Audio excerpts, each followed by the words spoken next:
നമസ്കാരം, good morning. എല്ലാ പ്രിയപ്പെട്ട പ്രേക്ഷകർക്കും സ്വാഗതം. രാവിലെയിലേക്ക് ഒരു പുതിയ വാർത്താ ദിനം നമ്മളിവിടെ തുടങ്ങുകയാണ്. വളരെ സജീവമായ ഒരുപാട് വാർത്തകൾ പ്രേക്ഷകരെ കാത്തിരിക്കുന്ന ഒരു ദിവസമാണ്. അപ്പോൾ എല്ലാവരെയും ഒരിക്കൽ കൂടി സ്വാഗതം ചെയ്യുകയാണ്.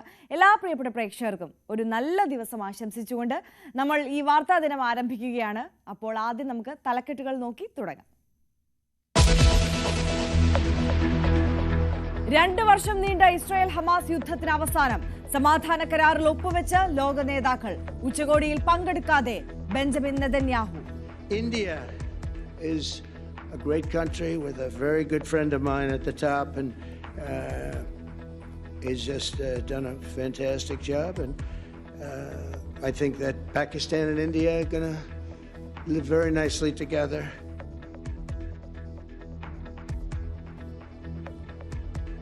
ഇന്ത്യ അടുത്ത സുഹൃത്തെന്ന ഉച്ചകോടിയിൽ ട്രംപ്. ഇന്ത്യ പാക് യുദ്ധം അവസാനിപ്പിച്ചത് ട്രംപ് എന്ന് ആവർത്തിച്ച് ഷഹബാസ് ഷെരീഫ്.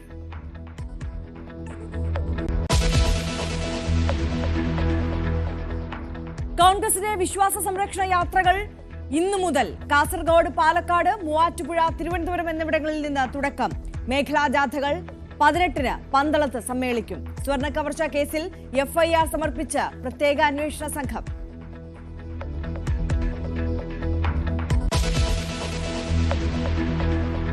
അബിൻ വർക്കിയെ യൂത്ത് കോൺഗ്രസ് അധ്യക്ഷനാക്കാത്തതിൽ ഗ്രൂപ്പിന് അതൃപ്തി. മെറിറ്റ് അട്ടിമറിച്ചുവെന്ന് വിമർശനം. ദേശീയ സെക്രട്ടറി സ്ഥാനം അബിൻ ഏറ്റെടുത്തേക്കില്ല. രാവിലെ 10 മണിക്ക് മാധ്യമങ്ങളെ കാണുമെന്ന് അബിൻ.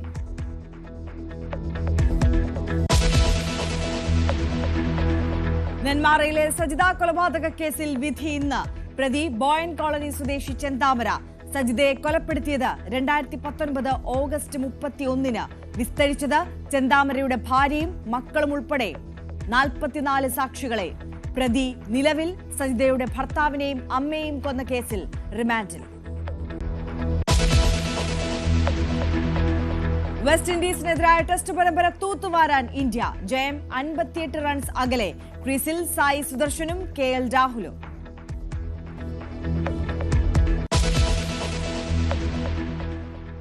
വിശദമായി കടക്കുകയാണ് നമ്മൾ വാർത്തകളിലേക്ക്. ഇസ്രായേൽ ഹമാസ് യുദ്ധം അങ്ങനെ അന്ത്യത്തിലേക്ക് എത്തുകയാണ്. ഈജിപ്തിൽ നടന്ന സമാധാന ഉച്ചകോടിയിൽ നിർണായക നീക്കങ്ങളൊക്കെയും നടന്നു, നമ്മൾ കണ്ടു. US പ്രസിഡന്റ് ഡൊണാൾഡ് ട്രംപും പ്രധാന മിഡിൽ ഈസ്റ്റ് നേതാക്കളും സമാധാന കരാറിൽ ഒപ്പുവെച്ചു. ഇസ്രായേൽ പ്രധാനമന്ത്രി ബെഞ്ചമിൻ നെതന്യാഹുവും ഹമാസ് പ്രതിനിധികളും ഉച്ചകോടിയിൽ നിന്ന് അതേസമയം വിട്ടുനിന്നു. വരും ദിവസങ്ങളിൽ ഹമാസിനും ഇസ്രായേലിനും ഇടയിൽ 2ാം ഘട്ട സമാധാന ചർച്ചകൾ ആരംഭിക്കും. വിവരങ്ങളുമായി ഇന്റർനാഷണൽ ഡെസ്കിൽ നിന്ന് അഭിലാഷ് രാധാകൃഷ്ണനാണ് നമുക്കിപ്പം ചേരുന്നത്. Abhilash, good morning. നമുക്കറിയാം, നമ്മൾ കഴിഞ്ഞ കുറച്ച് ദിവസങ്ങളായി ചർച്ച ചെയ്യുന്ന വിഷയമാണ് സമാധാനത്തിന്റെ വാർത്ത കെയ്റോയിൽ നിന്ന് വന്നതിനെക്കുറിച്ചൊക്കെ. 2 വർഷം നീണ്ട രക്തച്ചൊരിച്ചിലിന് ശേഷമാണ് ഈ സമാധാനം പുലരുന്നു എന്ന് പറയുമ്പോൾ അതിന്റെ ഔദ്യോഗികമായ ഘട്ടത്തിലേക്ക് കടന്നിരിക്കുന്നു. സമാധാന കരാറിൽ ഒപ്പുവെച്ചിരിക്കുകയാണ് ലോക നേതാക്കൾ. ഇനിയുള്ള നീക്കം അത് ഏത് തരത്തിലായിരിക്കും? ഈ ഗാസ സമാധാന പദ്ധതിയുമായി ബന്ധപ്പെട്ട ഇനി പ്രധാനപ്പെട്ട ഘട്ടങ്ങളിലേക്ക് എങ്ങനെയായിരിക്കും കടക്കുക? Good morning Arya. ഇപ്പോൾ ഇന്നലെ 1968 പലസ്തീൻകാരെ ഇസ്രായേൽ വെറുതെ വിട്ടു. അതുപോലെ 20 ഹമാസ് പിടിച്ചു വെച്ചിരുന്ന ഇസ്രായേലികളെയും തിരിച്ചു വിട്ടു. അവരവരുടെ കുടുംബത്തെ കണ്ടു. ആ കുടുംബത്തിൻ്റെ സന്തോഷങ്ങളും ഒക്കെ നമ്മൾ ദൃശ്യങ്ങളിൽ കണ്ടു. വളരെ സന്തോഷമുള്ള ദിവസമാണ് കടന്നു പോയത്. എന്തായാലും ഗാസയുടെ വിഷയത്തിൽ ഗാസയിലെ വെടിനിർത്തൽ അത് മുന്നോട്ട് പോകുന്നു എന്നുള്ളതാണ് പ്രധാനപ്പെട്ട കാര്യം. കാരണം ഇതിനു മുമ്പ് ഗാസയിൽ വെടിനിർത്തൽ പ്രഖ്യാപിച്ചു കഴിഞ്ഞിട്ട് മണിക്കൂറുകൾക്കകം ആ വെടിനിർത്തൽ ഇല്ലാതാകുന്നതാണ് കണ്ടത്. എന്നാൽ ഇപ്പോൾ കഴിഞ്ഞ 3-4 ദിവസങ്ങളായി വെടിനിർത്തൽ കൃത്യമായി മുന്നോട്ട് പോകുന്നു. മാത്രമല്ല, ഗാസയുടെ സമാധാന കരാറിൻ്റെ വ്യവസ്ഥകളിൽ ആദ്യത്തെ ഘട്ടം വളരെ വിജയകരമായി പൂർത്തിയാക്കിയിരിക്കുന്നു. അതുപോലെ ഗാസ സമാധാന ഉച്ചകോടിയിൽ ഇന്നലെ 24-ലധികം രാജ്യങ്ങൾ പങ്കെടുക്കുകയും ഗാസയുമായി ബന്ധപ്പെട്ട് ഗാസയുടെ ഗവേണൻസ് അടക്കമുള്ള കാര്യങ്ങളിൽ കൃത്യമായ രൂപരേഖ തയ്യാറാക്കുകയും ചെയ്തു എന്നുള്ളതാണ് ഏറ്റവും പ്രധാനപ്പെട്ട വിവരം. ഇതുമായി ബന്ധപ്പെട്ട് ഗാസ സമാധാന കരാറിൽ US, തുർക്കി, ഈജിപ്ത്, ഖത്തർ എന്നീ 4 രാജ്യങ്ങൾ ഒപ്പിടുകയും ചെയ്തിരിക്കുന്നു എന്നുള്ളതാണ് ഏറ്റവും പ്രധാനപ്പെട്ട വിവരം. ഇനി വരും ദിവസങ്ങളിൽ ഹമാസുമായി ബന്ധപ്പെട്ടുള്ള ചർച്ചകൾ, അതായത് ഹമാസിൻ്റെ നിരായുധീകരണം, അതുപോലെ ഗാസയിലെ ഗവേണൻസ്, ഗാസയുടെ ഭരണ നേതൃത്വം എങ്ങനെയായിരിക്കണം, അതിൽ ആരൊക്കെ ഉണ്ടാവണം എന്നുള്ള കാര്യത്തിലാണ് ചർച്ച ഉണ്ടാവുക. അതിൽ ഹമാസിന് ഒരു റോളും ഉണ്ടാകില്ല എന്നുള്ള കാര്യത്തിൽ ഏറെക്കുറെ ഉറപ്പായിരിക്കുന്നു. മാത്രമല്ല, ഇപ്പോൾ ഗാസ സെക്യൂരിറ്റി ഫോഴ്സ് എന്ന് പറഞ്ഞിട്ട് പുതിയൊരു സംഘടന അല്ലെങ്കിൽ പുതിയൊരു രീതിയിൽ അവിടെ ഉയർന്നു വന്നിട്ടുണ്ട്. അതിൽ ഗാസയുടെ ഹമാസിൻ്റെ ആളുകളാണ് എന്നൊക്കെയുള്ള ആരോപണങ്ങളും ഈ സമയത്ത് വരുന്നുണ്ട്. എന്തായാലും നിലവിൽ ഗാസയിൽ ഒരു സമാധാനത്തിൻ്റെ വെളിച്ചമാണ് അവിടെ വീശുന്നത്. അതുപോലെ തന്നെ അവിടെ അവർക്ക് വേണ്ട ആഹാരങ്ങളും ഭക്ഷണങ്ങളും എത്തുന്ന വാഹനങ്ങളെ ഇപ്പോൾ ആരും തടയുന്നില്ല. കൃത്യമായി ഗാസയിലെ ജനങ്ങൾക്ക് ഭക്ഷണം എത്തുന്നുണ്ട്, വെള്ളം എത്തുന്നുണ്ട്. റഫ അതിർത്തി വഴി നിരവധി ട്രക്കുകൾ ദിവസേന ഗാസയിലേക്ക് എത്തുന്ന ഒരു സാഹചര്യമുണ്ട്. അതുപോലെ ഇന്നലെ ഇസ്രായേൽ പാർലമെന്റിൽ ഡൊണാൾഡ് ട്രംപ് പറഞ്ഞ ഒരു കാര്യമുണ്ട്. ഈ യുദ്ധത്തിൽ ഇസ്രായേൽ നേടേണ്ടത് എന്താണോ അതെല്ലാം നേടിക്കഴിഞ്ഞിരിക്കുന്നു, ഇനി വേണ്ടത് സമാധാനമാണ്, അതുമായി മുന്നോട്ട് പോകണം എന്നുള്ളതാണ് ബെഞ്ചമിൻ നെതന്യാഹുവിനോട് ഡൊണാൾഡ് ട്രംപ് പ്രഖ്യാപിച്ചിരിക്കുന്നത്, അല്ലെങ്കിൽ പറഞ്ഞിരിക്കുന്നത്. അതുപോലെ ഡൊണാൾഡ് ട്രംപ് പറഞ്ഞ മറ്റൊരു കാര്യമുണ്ട്. അതായത് ഈ ഒരു യുദ്ധത്തിൽ ഇസ്രായേലിന് എപ്പോഴൊക്കെയാണോ ആയുധങ്ങൾ ആവശ്യം വന്നത് ആ സമയത്തെല്ലാം അമേരിക്ക അത് നൽകിയിട്ടുണ്ട്. അതുകൊണ്ട് തന്നെയാണ് ഇപ്പോൾ സമാധാനം പശ്ചിമേഷ്യയിൽ ഉണ്ടായിരിക്കുന്നത് എന്നുള്ളതാണ് ഏറ്റവും പ്രധാനപ്പെട്ട കാര്യം. അതുപോലെ ഇന്നലെ ഗാസ സമ്മിറ്റിൽ വലിയ രീതിയിൽ ഡൊണാൾഡ് ട്രംപിനെ പുകഴ്ത്തിക്കൊണ്ട് ലോക നേതാക്കളെല്ലാം സംസാരിക്കുന്ന ഒരു സംഭവം ഉണ്ടായി. അതായത് പാക് പ്രധാനമന്ത്രിയൊക്കെ വലിയ രീതിയിൽ സമാധാനത്തിൻ്റെ വെള്ളരിപ്രാവെന്നൊക്കെയുള്ള രീതിയിൽ ഡൊണാൾഡ് ട്രംപിനെ വിശേഷിപ്പിച്ചു. ഡൊണാൾഡ് ട്രംപ് നൊബേൽ സമ്മാനത്തിന് അർഹനാണെന്നുള്ള രീതിയിലൊക്കെ കാര്യങ്ങളൊക്കെ അവതരിപ്പിക്കുന്ന ഒരു സംഭവം ഉണ്ടായി. അതുപോലെ Egypt president Abdul Fattah el Sisi അദ്ദേഹമൊക്കെ വലിയ രീതിയിൽ പറഞ്ഞു, ഈ ഡൊണാൾഡ് ട്രംപ് ഇല്ലായിരുന്നുവെങ്കിൽ ഇത്തരത്തിലൊരു സമാധാന കരാർ തന്നെ നിലവിൽ ഉണ്ടാവില്ല, അല്ലെങ്കിൽ നിലവിൽ വരുന്ന ഇന്നും ഗാസയെ അശാന്തി നിറഞ്ഞേനെ എന്നുള്ള തരത്തിൽ പറഞ്ഞു. ഇന്ത്യൻ പ്രധാനമന്ത്രി നരേന്ദ്രമോദി നമുക്ക് പറയുകയുണ്ടായി, ട്വിറ്ററിലാണ് പറഞ്ഞത് ഇതുമായി ബന്ധപ്പെട്ട്, ഈ ഡൊണാൾഡ് ട്രംപ് ഇല്ലായിരുന്നുവെങ്കിൽ ഇത്തരത്തിലൊരു സമാധാന കരാർ ഉണ്ടാവില്ല, ഡൊണാൾഡ് ട്രംപിന്റെ എല്ലാ നീക്കങ്ങൾക്കും ഒപ്പമുണ്ട് എന്നുള്ള തരത്തിൽ നരേന്ദ്രമോദി അടക്കം ട്വീറ്റ് ചെയ്തിരുന്നു. അങ്ങനെ ഈ കഴിഞ്ഞ നീക്കങ്ങളെല്ലാം ഈ നൊബേൽ സമ്മാനം ആ മോഹം ഉള്ളിൽ വെച്ചുകൊണ്ടാണെന്നൊക്കെയുള്ള പലതരത്തിലുള്ള ചർച്ചകളൊക്കെ ഇതിനു മുമ്പും നമ്മൾ സംസാരിച്ചിട്ടുള്ളതാണ്. ലോകം മുഴുവൻ അത്തരത്തിൽ ചർച്ച ചെയ്തിട്ടുള്ളതാണ്. എന്നിരുന്നാൽ പോലും അഭിലാഷ്, ഈ ഒരു വിഷയത്തെ സംബന്ധിച്ച് നോക്കുമ്പോൾ ട്രംപിന്റെ ഇടപെടൽ അത് പ്രശംസനീയമാണ്, അത് എടുത്തു പറയാതെ പോകാൻ ആർക്കും കഴിയുകയുമില്ല. പക്ഷേ അവിടെയും നമ്മൾ കണ്ടു, കഴിഞ്ഞ ദിവസം പാക് പ്രധാനമന്ത്രിയുടെ ഭാഗത്ത് നിന്ന് വീണ്ടും ഇന്ത്യ പാകിസ്ഥാൻ സംഘർഷം ലഘൂകരിച്ചത്, അവിടെ ഇടപെട്ടതും ട്രംപാണെന്ന് പറയുന്നതും, വീണ്ടും ട്രംപിന് നൊബേലിനുള്ള അർഹതയുണ്ടെന്ന് വീണ്ടും ആവർത്തിക്കുന്നതും, ഒരുപക്ഷെ അടുത്ത വർഷത്തെ നൊബേൽ സമ്മാനത്തിന് വേണ്ടിയിട്ടുള്ള ഒരുക്കങ്ങൾ അത് ട്രംപ് കാലേകൂട്ടി തുടങ്ങിയിട്ടുണ്ടാകാം. ഇപ്പോഴേ അതിനുള്ള നീക്കങ്ങൾ പല കോണിൽ നിന്ന് ആരംഭിച്ചിട്ടുണ്ടാകാം സ്വാഭാവികമായിട്ടും. പക്ഷേ അത്തരത്തിൽ അതിനു വേണ്ടിയിട്ടുള്ള നീക്കമാണെങ്കിൽ പോലും ട്രംപ് ഇപ്പോൾ നടത്തിയിട്ടുള്ള ഇസ്രായേൽ ഗാസ ആ അതിർത്തിയിൽ നടത്തിയിട്ടുള്ള ഇടപെടൽ അത് അത്രത്തോളം പ്രശംസനീയമാണ് എന്നുള്ളത് എടുത്തു പറയാതിരിക്കാനും കഴിയില്ല. ആര്യ, ഇക്കാര്യത്തിൽ ഡൊണാൾഡ് ട്രംപിനെ പ്രശംസിക്കുന്ന സമയത്ത് തന്നെ മറ്റൊരു വശത്ത് ഉയരുന്ന ആരോപണം എന്ന് പറയുന്നത് ഈ സുഖപ്പെടുത്താൻ വേണ്ടി മുറിപ്പെടുത്തുന്നവൻ എന്ന് പറയുന്നത് പോലെയാണ്. അതായത് ഗാസയിലേക്ക് ആക്രമണം നടത്താൻ വലിയ രീതിയിൽ ആയുധങ്ങളും എല്ലാം ഇസ്രായേലിന് കൊടുത്തത് ഡൊണാൾഡ് ട്രംപാണ്. അതുപോലെ ഗാസയിൽ യുദ്ധം നിർത്താൻ പ്രയത്നിച്ചതും ഡൊണാൾഡ് ട്രംപാണ് എന്നുള്ളതാണ് ഇതിൽ ഏറ്റവും പ്രധാനപ്പെട്ട ഏറ്റവും രസകരമായ ഒരു കാര്യമെന്ന് പറയുന്നത്. അതുപോലെ ഇന്ത്യയും പാകിസ്ഥാനും തമ്മിലുള്ള ഓപ്പറേഷൻ സിന്ദൂറുമായി ബന്ധപ്പെട്ടുള്ള സംഘർഷം ഇടപെട്ട് ഒഴിവാക്കി. അങ്ങനെ താൻ ഇതുവരെ 8 യുദ്ധങ്ങൾ അവസാനിപ്പിച്ചു. അടുത്തത് അഫ്ഗാനിസ്ഥാനും പാകിസ്ഥാനും തമ്മിലുള്ള യുദ്ധമാണ് എന്ന് വരെ ഇന്നലെ കഴിഞ്ഞ ദിവസം ഡൊണാൾഡ് ട്രംപ് പറഞ്ഞിരുന്നു. അതെല്ലാം വലിയ രീതിയിലുള്ള വാർത്താ പ്രാധാന്യം ഉണ്ടായിരുന്ന സംഭവങ്ങളാണ്. അതായത് ഇപ്പോൾ നൊബേൽ സമ്മാനം തനിക്ക് നഷ്ടമായിരിക്കുന്നു, അത് മറ്റൊരാൾക്ക് പോയിരിക്കുന്നു. എന്നാൽ അടുത്ത നൊബേൽ സമ്മാനമെങ്കിലും തനിക്ക് കിട്ടണം എന്നുള്ള രീതിയിലുള്ള പ്രവർത്തനങ്ങളാണ് അല്ലെങ്കിൽ പരാമർശങ്ങളാണ് ഡൊണാൾഡ് ട്രംപിൻ്റെ ഭാഗത്തുനിന്ന് വരുന്നത്. അദ്ദേഹം നൊബേൽ സമ്മാനം കൊണ്ടേ പോകൂ എന്നുള്ളൊരു നിലപാടിൽ തന്നെയാണ് നിലനിൽക്കുന്നത്. കാരണം ലോകത്ത് ഏത് യുദ്ധമുണ്ടായാലും അതിൽ പങ്കുണ്ടെങ്കിലും പങ്കില്ലെങ്കിലും ഇപ്പോൾ യുദ്ധം വേണ്ട, ഒരു ചെറിയ 2 സംഘർഷങ്ങളോ അങ്ങനെ എന്തെങ്കിലും ആണെങ്കിൽ പോലും അതിന് യുദ്ധമായി കണ്ട് അവിടെ ചുമ്മാ ഫോൺ വിളിച്ചതിന് ശേഷം ആ യുദ്ധവും താൻ അവസാനിപ്പിച്ചു എന്ന് പറയുന്ന രീതിയാണ്. നമ്മളത് ഇന്ത്യയുടെ കാര്യത്തിൽ കണ്ടതാണ്. കാരണം ഇന്ത്യ അന്ന് കൃത്യമായി പറഞ്ഞതാണ്, ഇന്ത്യയും പാകിസ്ഥാനും തമ്മിലുള്ള വിഷയം ഉഭയകക്ഷി കാര്യമാണ്, അതിൽ മറ്റൊരാൾ അതിൽ ഇടപെടേണ്ട കാര്യമില്ല. അതിൽ അമേരിക്ക അടക്കം ഇടപെടാമെന്ന് പറഞ്ഞപ്പോഴും ഇന്ത്യ പറഞ്ഞത് വേണ്ട, അതിൻ്റെ ആവശ്യമില്ല, അത് ഇന്ത്യയും പാകിസ്ഥാനും തമ്മിൽ ചർച്ച ചെയ്ത് തീരുമാനിക്കും, അതിൽ മൂന്നാമതൊരാൾ ഇടപെടുന്നത് ശരിയല്ല എന്നുള്ള കാര്യം ഇന്ത്യ അറിയിച്ചിട്ടും അത് അങ്ങനെയല്ല എന്ന് പറഞ്ഞുകൊണ്ട് ആ യുദ്ധം അവസാനിക്കാനായിട്ട് പാകിസ്ഥാൻ ഇന്ത്യയോട് അഭ്യർത്ഥന നടത്തുന്ന സംഭവമാണ് ഉണ്ടായത്. പക്ഷേ ഡൊണാൾഡ് ട്രംപും പാകിസ്ഥാനും പറയുന്നത് അതായത് ഇന്ത്യക്കും പാകിസ്ഥാനുമെതിരെ അധിക ചുങ്കം ചുമത്തും, ആണവ രാജ്യങ്ങൾ ആക്രമണം നടത്തിയാൽ പരസ്പരം ആക്രമിച്ച് അവർക്കെതിരെ അധിക ചുങ്കം ചുമത്തി അവർക്ക് ശിക്ഷാ നടപടി നൽകുമെന്ന് പറഞ്ഞുകൊണ്ട് ആ പറഞ്ഞതിൻ്റെ ഭയത്തിലാണ് ഇന്ത്യയും പാകിസ്ഥാനും തമ്മിലുള്ള യുദ്ധം അവസാനിച്ചത് എന്നുള്ളതാണ് അമേരിക്ക അല്ലെങ്കിൽ ഡൊണാൾഡ് ട്രംപ് പറയുന്നത്. പക്ഷേ ഈ വാദം ഇന്ത്യ എല്ലാ സ്ഥലത്തിലും UN-ലടക്കം എല്ലാ സ്ഥലത്തും ഇന്ത്യ പൊതുവെ തന്നെ അത് അങ്ങനെയല്ല, ആ പറഞ്ഞത് ശരിയല്ല എന്നുള്ള കാര്യം അമേരിക്കയുടെ വാദം തള്ളി രംഗത്തെത്തിയിരുന്നു. എന്നാൽ പാകിസ്ഥാൻ പ്രധാനമന്ത്രിയും പാകിസ്ഥാൻ ആർമി ചീഫ് അസീം മുനീറും മാത്രമാണ് ഡൊണാൾഡ് ട്രംപിൻ്റെ ഈ അവകാശവാദത്തെ അംഗീകരിച്ച് പ്രസംഗിക്കുന്നത്. ഈ വിഷയത്തിൽ ഇന്ത്യയും പാകിസ്ഥാനും തമ്മിലുള്ള വിഷയത്തിൽ ഡൊണാൾഡ് ട്രംപ് അല്ലെങ്കിൽ അമേരിക്കയുടെ ഇടപെടൽ ഉണ്ടായിട്ടില്ല എന്നുള്ള കാര്യത്തിൽ ഇന്ത്യ കർശനമായി പറഞ്ഞിട്ടുണ്ട്, അങ്ങനെ ഒരു ഇടപെടലേ ഉണ്ടായിട്ടില്ല എന്ന്. എന്നാലും അത് താൻ ഇടപെട്ട് യുദ്ധങ്ങൾ അവസാനിപ്പിക്കുന്നു എന്നുള്ളൊരു പ്രതീതി വരുത്താൻ വേണ്ടി ലോകത്ത് എവിടെ എന്ത് സംഘർഷം ഉണ്ടായാലും അതിലെല്ലാം താൻ ഇടപെട്ടതെല്ലാം ഇല്ലാതാക്കി എന്നുള്ള കാര്യമാണ് ഡൊണാൾഡ് ട്രംപ് പറയുന്നത്. പക്ഷേ എന്തായാലും ഗാസയുമായിട്ടുള്ള വിഷയത്തിൽ ഡൊണാൾഡ് ട്രംപിന്റെ ഇടപെടൽ ഉണ്ടായിട്ടുണ്ട് എന്നുള്ള കാര്യം വസ്തുതയാണ്. ആര്യ, തീർച്ചയായും. അഭിലാഷ് രാധാകൃഷ്ണനാണ് വിവരങ്ങളുമായി നമുക്കൊപ്പം ചേർന്നത്. ഇതിനിടെ ഈ ഇസ്രായേൽ പാർലമെന്റിൽ ഡൊണാൾഡ് ട്രംപ് സംസാരിക്കുന്നതിനിടെ ഇടതംഗങ്ങളുടെ ഒരു വലിയ പ്രതിഷേധമുണ്ടായി.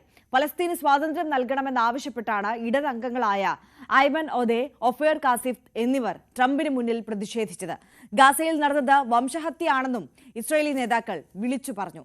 പ്രതിഷേധത്തിന് പിന്നാലെ ഇരുവരെയും സഭയിൽ നിന്ന് പുറത്താക്കിയ ശേഷം ട്രംപ് പ്രസംഗം പുനരാരംഭിച്ചു.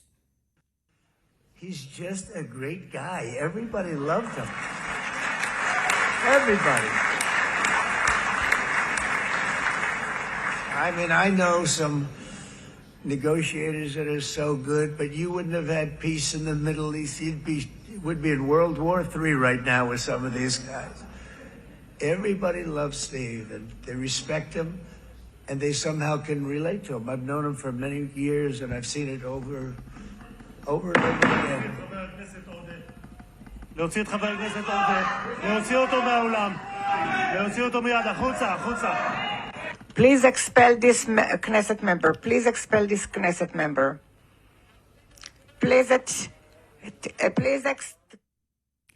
ഇന്ത്യയും പാകിസ്ഥാനും ഒരുമയോടെ മുന്നോട്ട് നീങ്ങുന്നുവെന്നാണ് കരുതുന്നതെന്ന് US പ്രസിഡന്റ് ഡൊണാൾഡ് ട്രംപ്.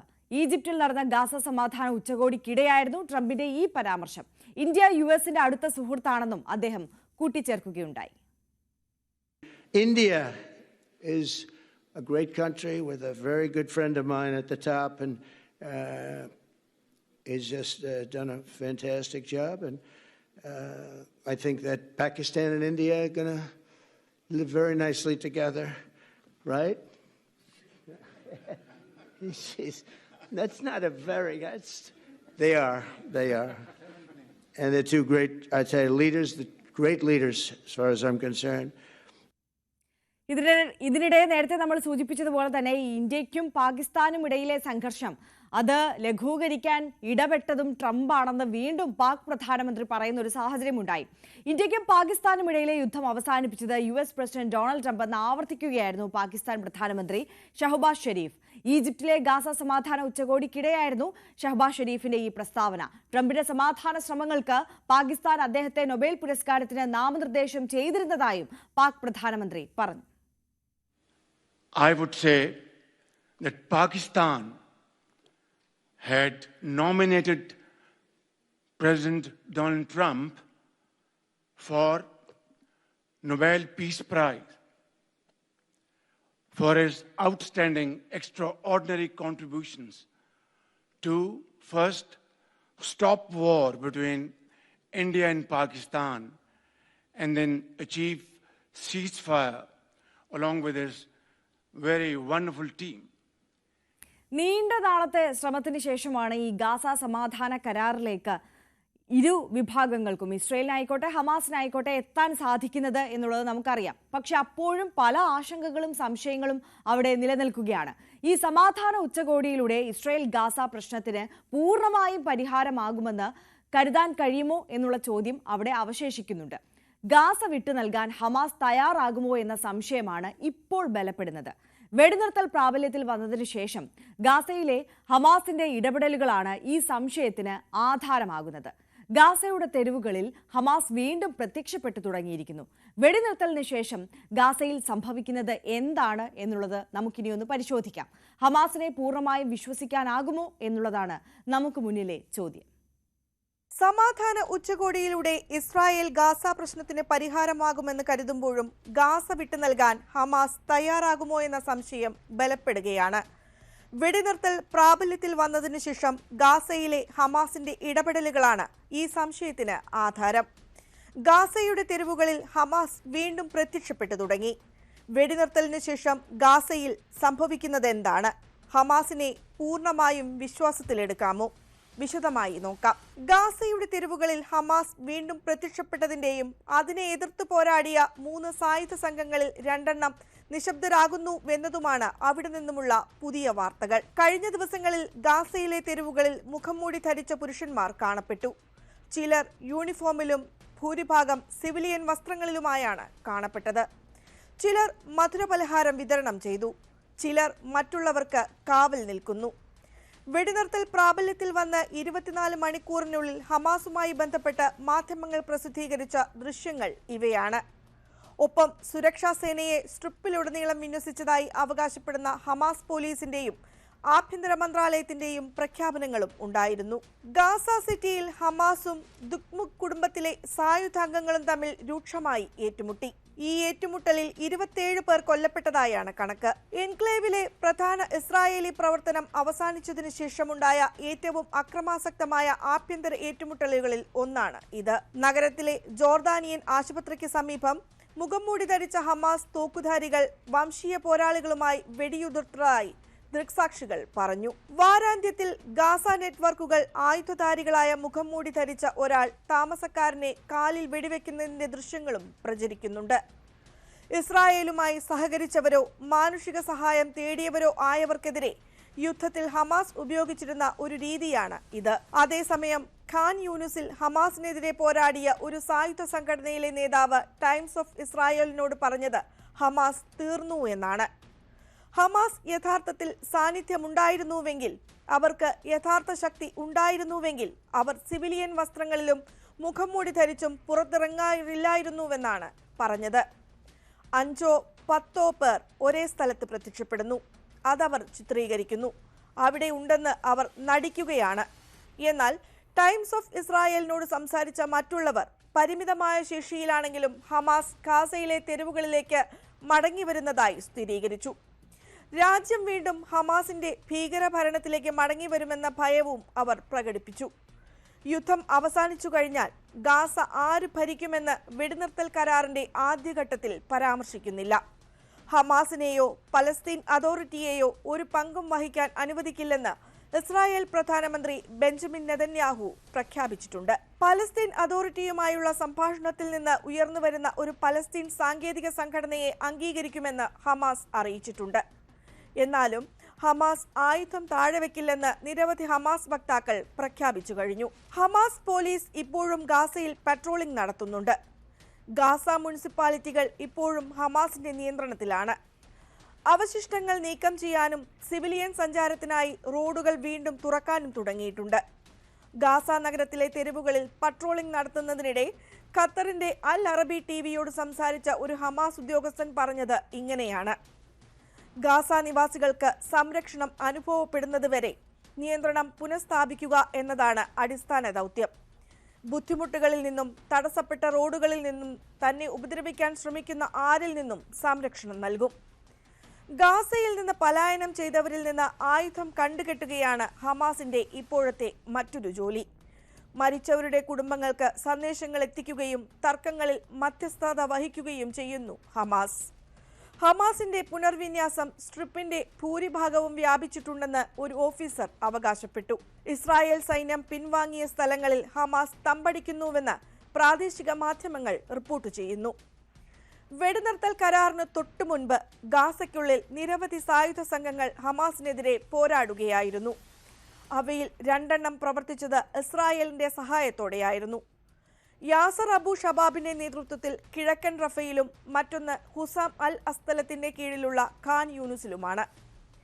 ഓൺലൈനിൽ പ്രചരിക്കുന്ന ദൃശ്യങ്ങൾ സൂചിപ്പിക്കുന്നത് വടക്കൻ ഗാസയിലെ ജബാലിലിയയിലും ബെയ്ത്ത് ലാഹിയയിലും 3ാമത്തെ ഒരു സായുധ സംഘം സജീവമാണെന്നാണ്. ഗാസ സിറ്റി നിവാസിയായ അഷ്റഫ് അൽ മാൻസിയാണ് ഇതിന് നേതൃത്വം നൽകുന്നതെന്ന് പറയപ്പെടുന്നു.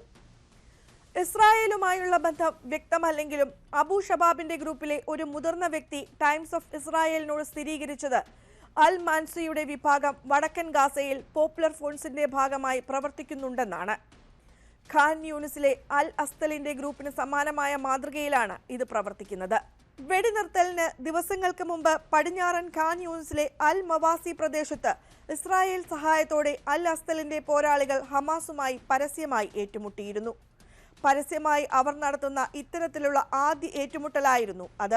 ഗാസയിലെ തെരുവുകളിലേക്കുള്ള ഹമാസ് പ്രവർത്തകരുടെ തിരിച്ചുവരവ് ഇപ്പോൾ ഈ സായുധ സംഘങ്ങളെ ഭയപ്പെടുത്തുന്നുണ്ട്. വെടിനിർത്തലിന് മുമ്പ് തന്നെ ഹമാസ് അവരെ വേട്ടയാടുകയായിരുന്നു. ചില പ്രദേശങ്ങളിൽ നിന്ന് IDF പിൻവാങ്ങിയതോടെ ഹമാസിന് പരസ്യമായി പ്രവർത്തിക്കാൻ കൂടുതൽ സ്വാതന്ത്ര്യം ലഭിച്ചു.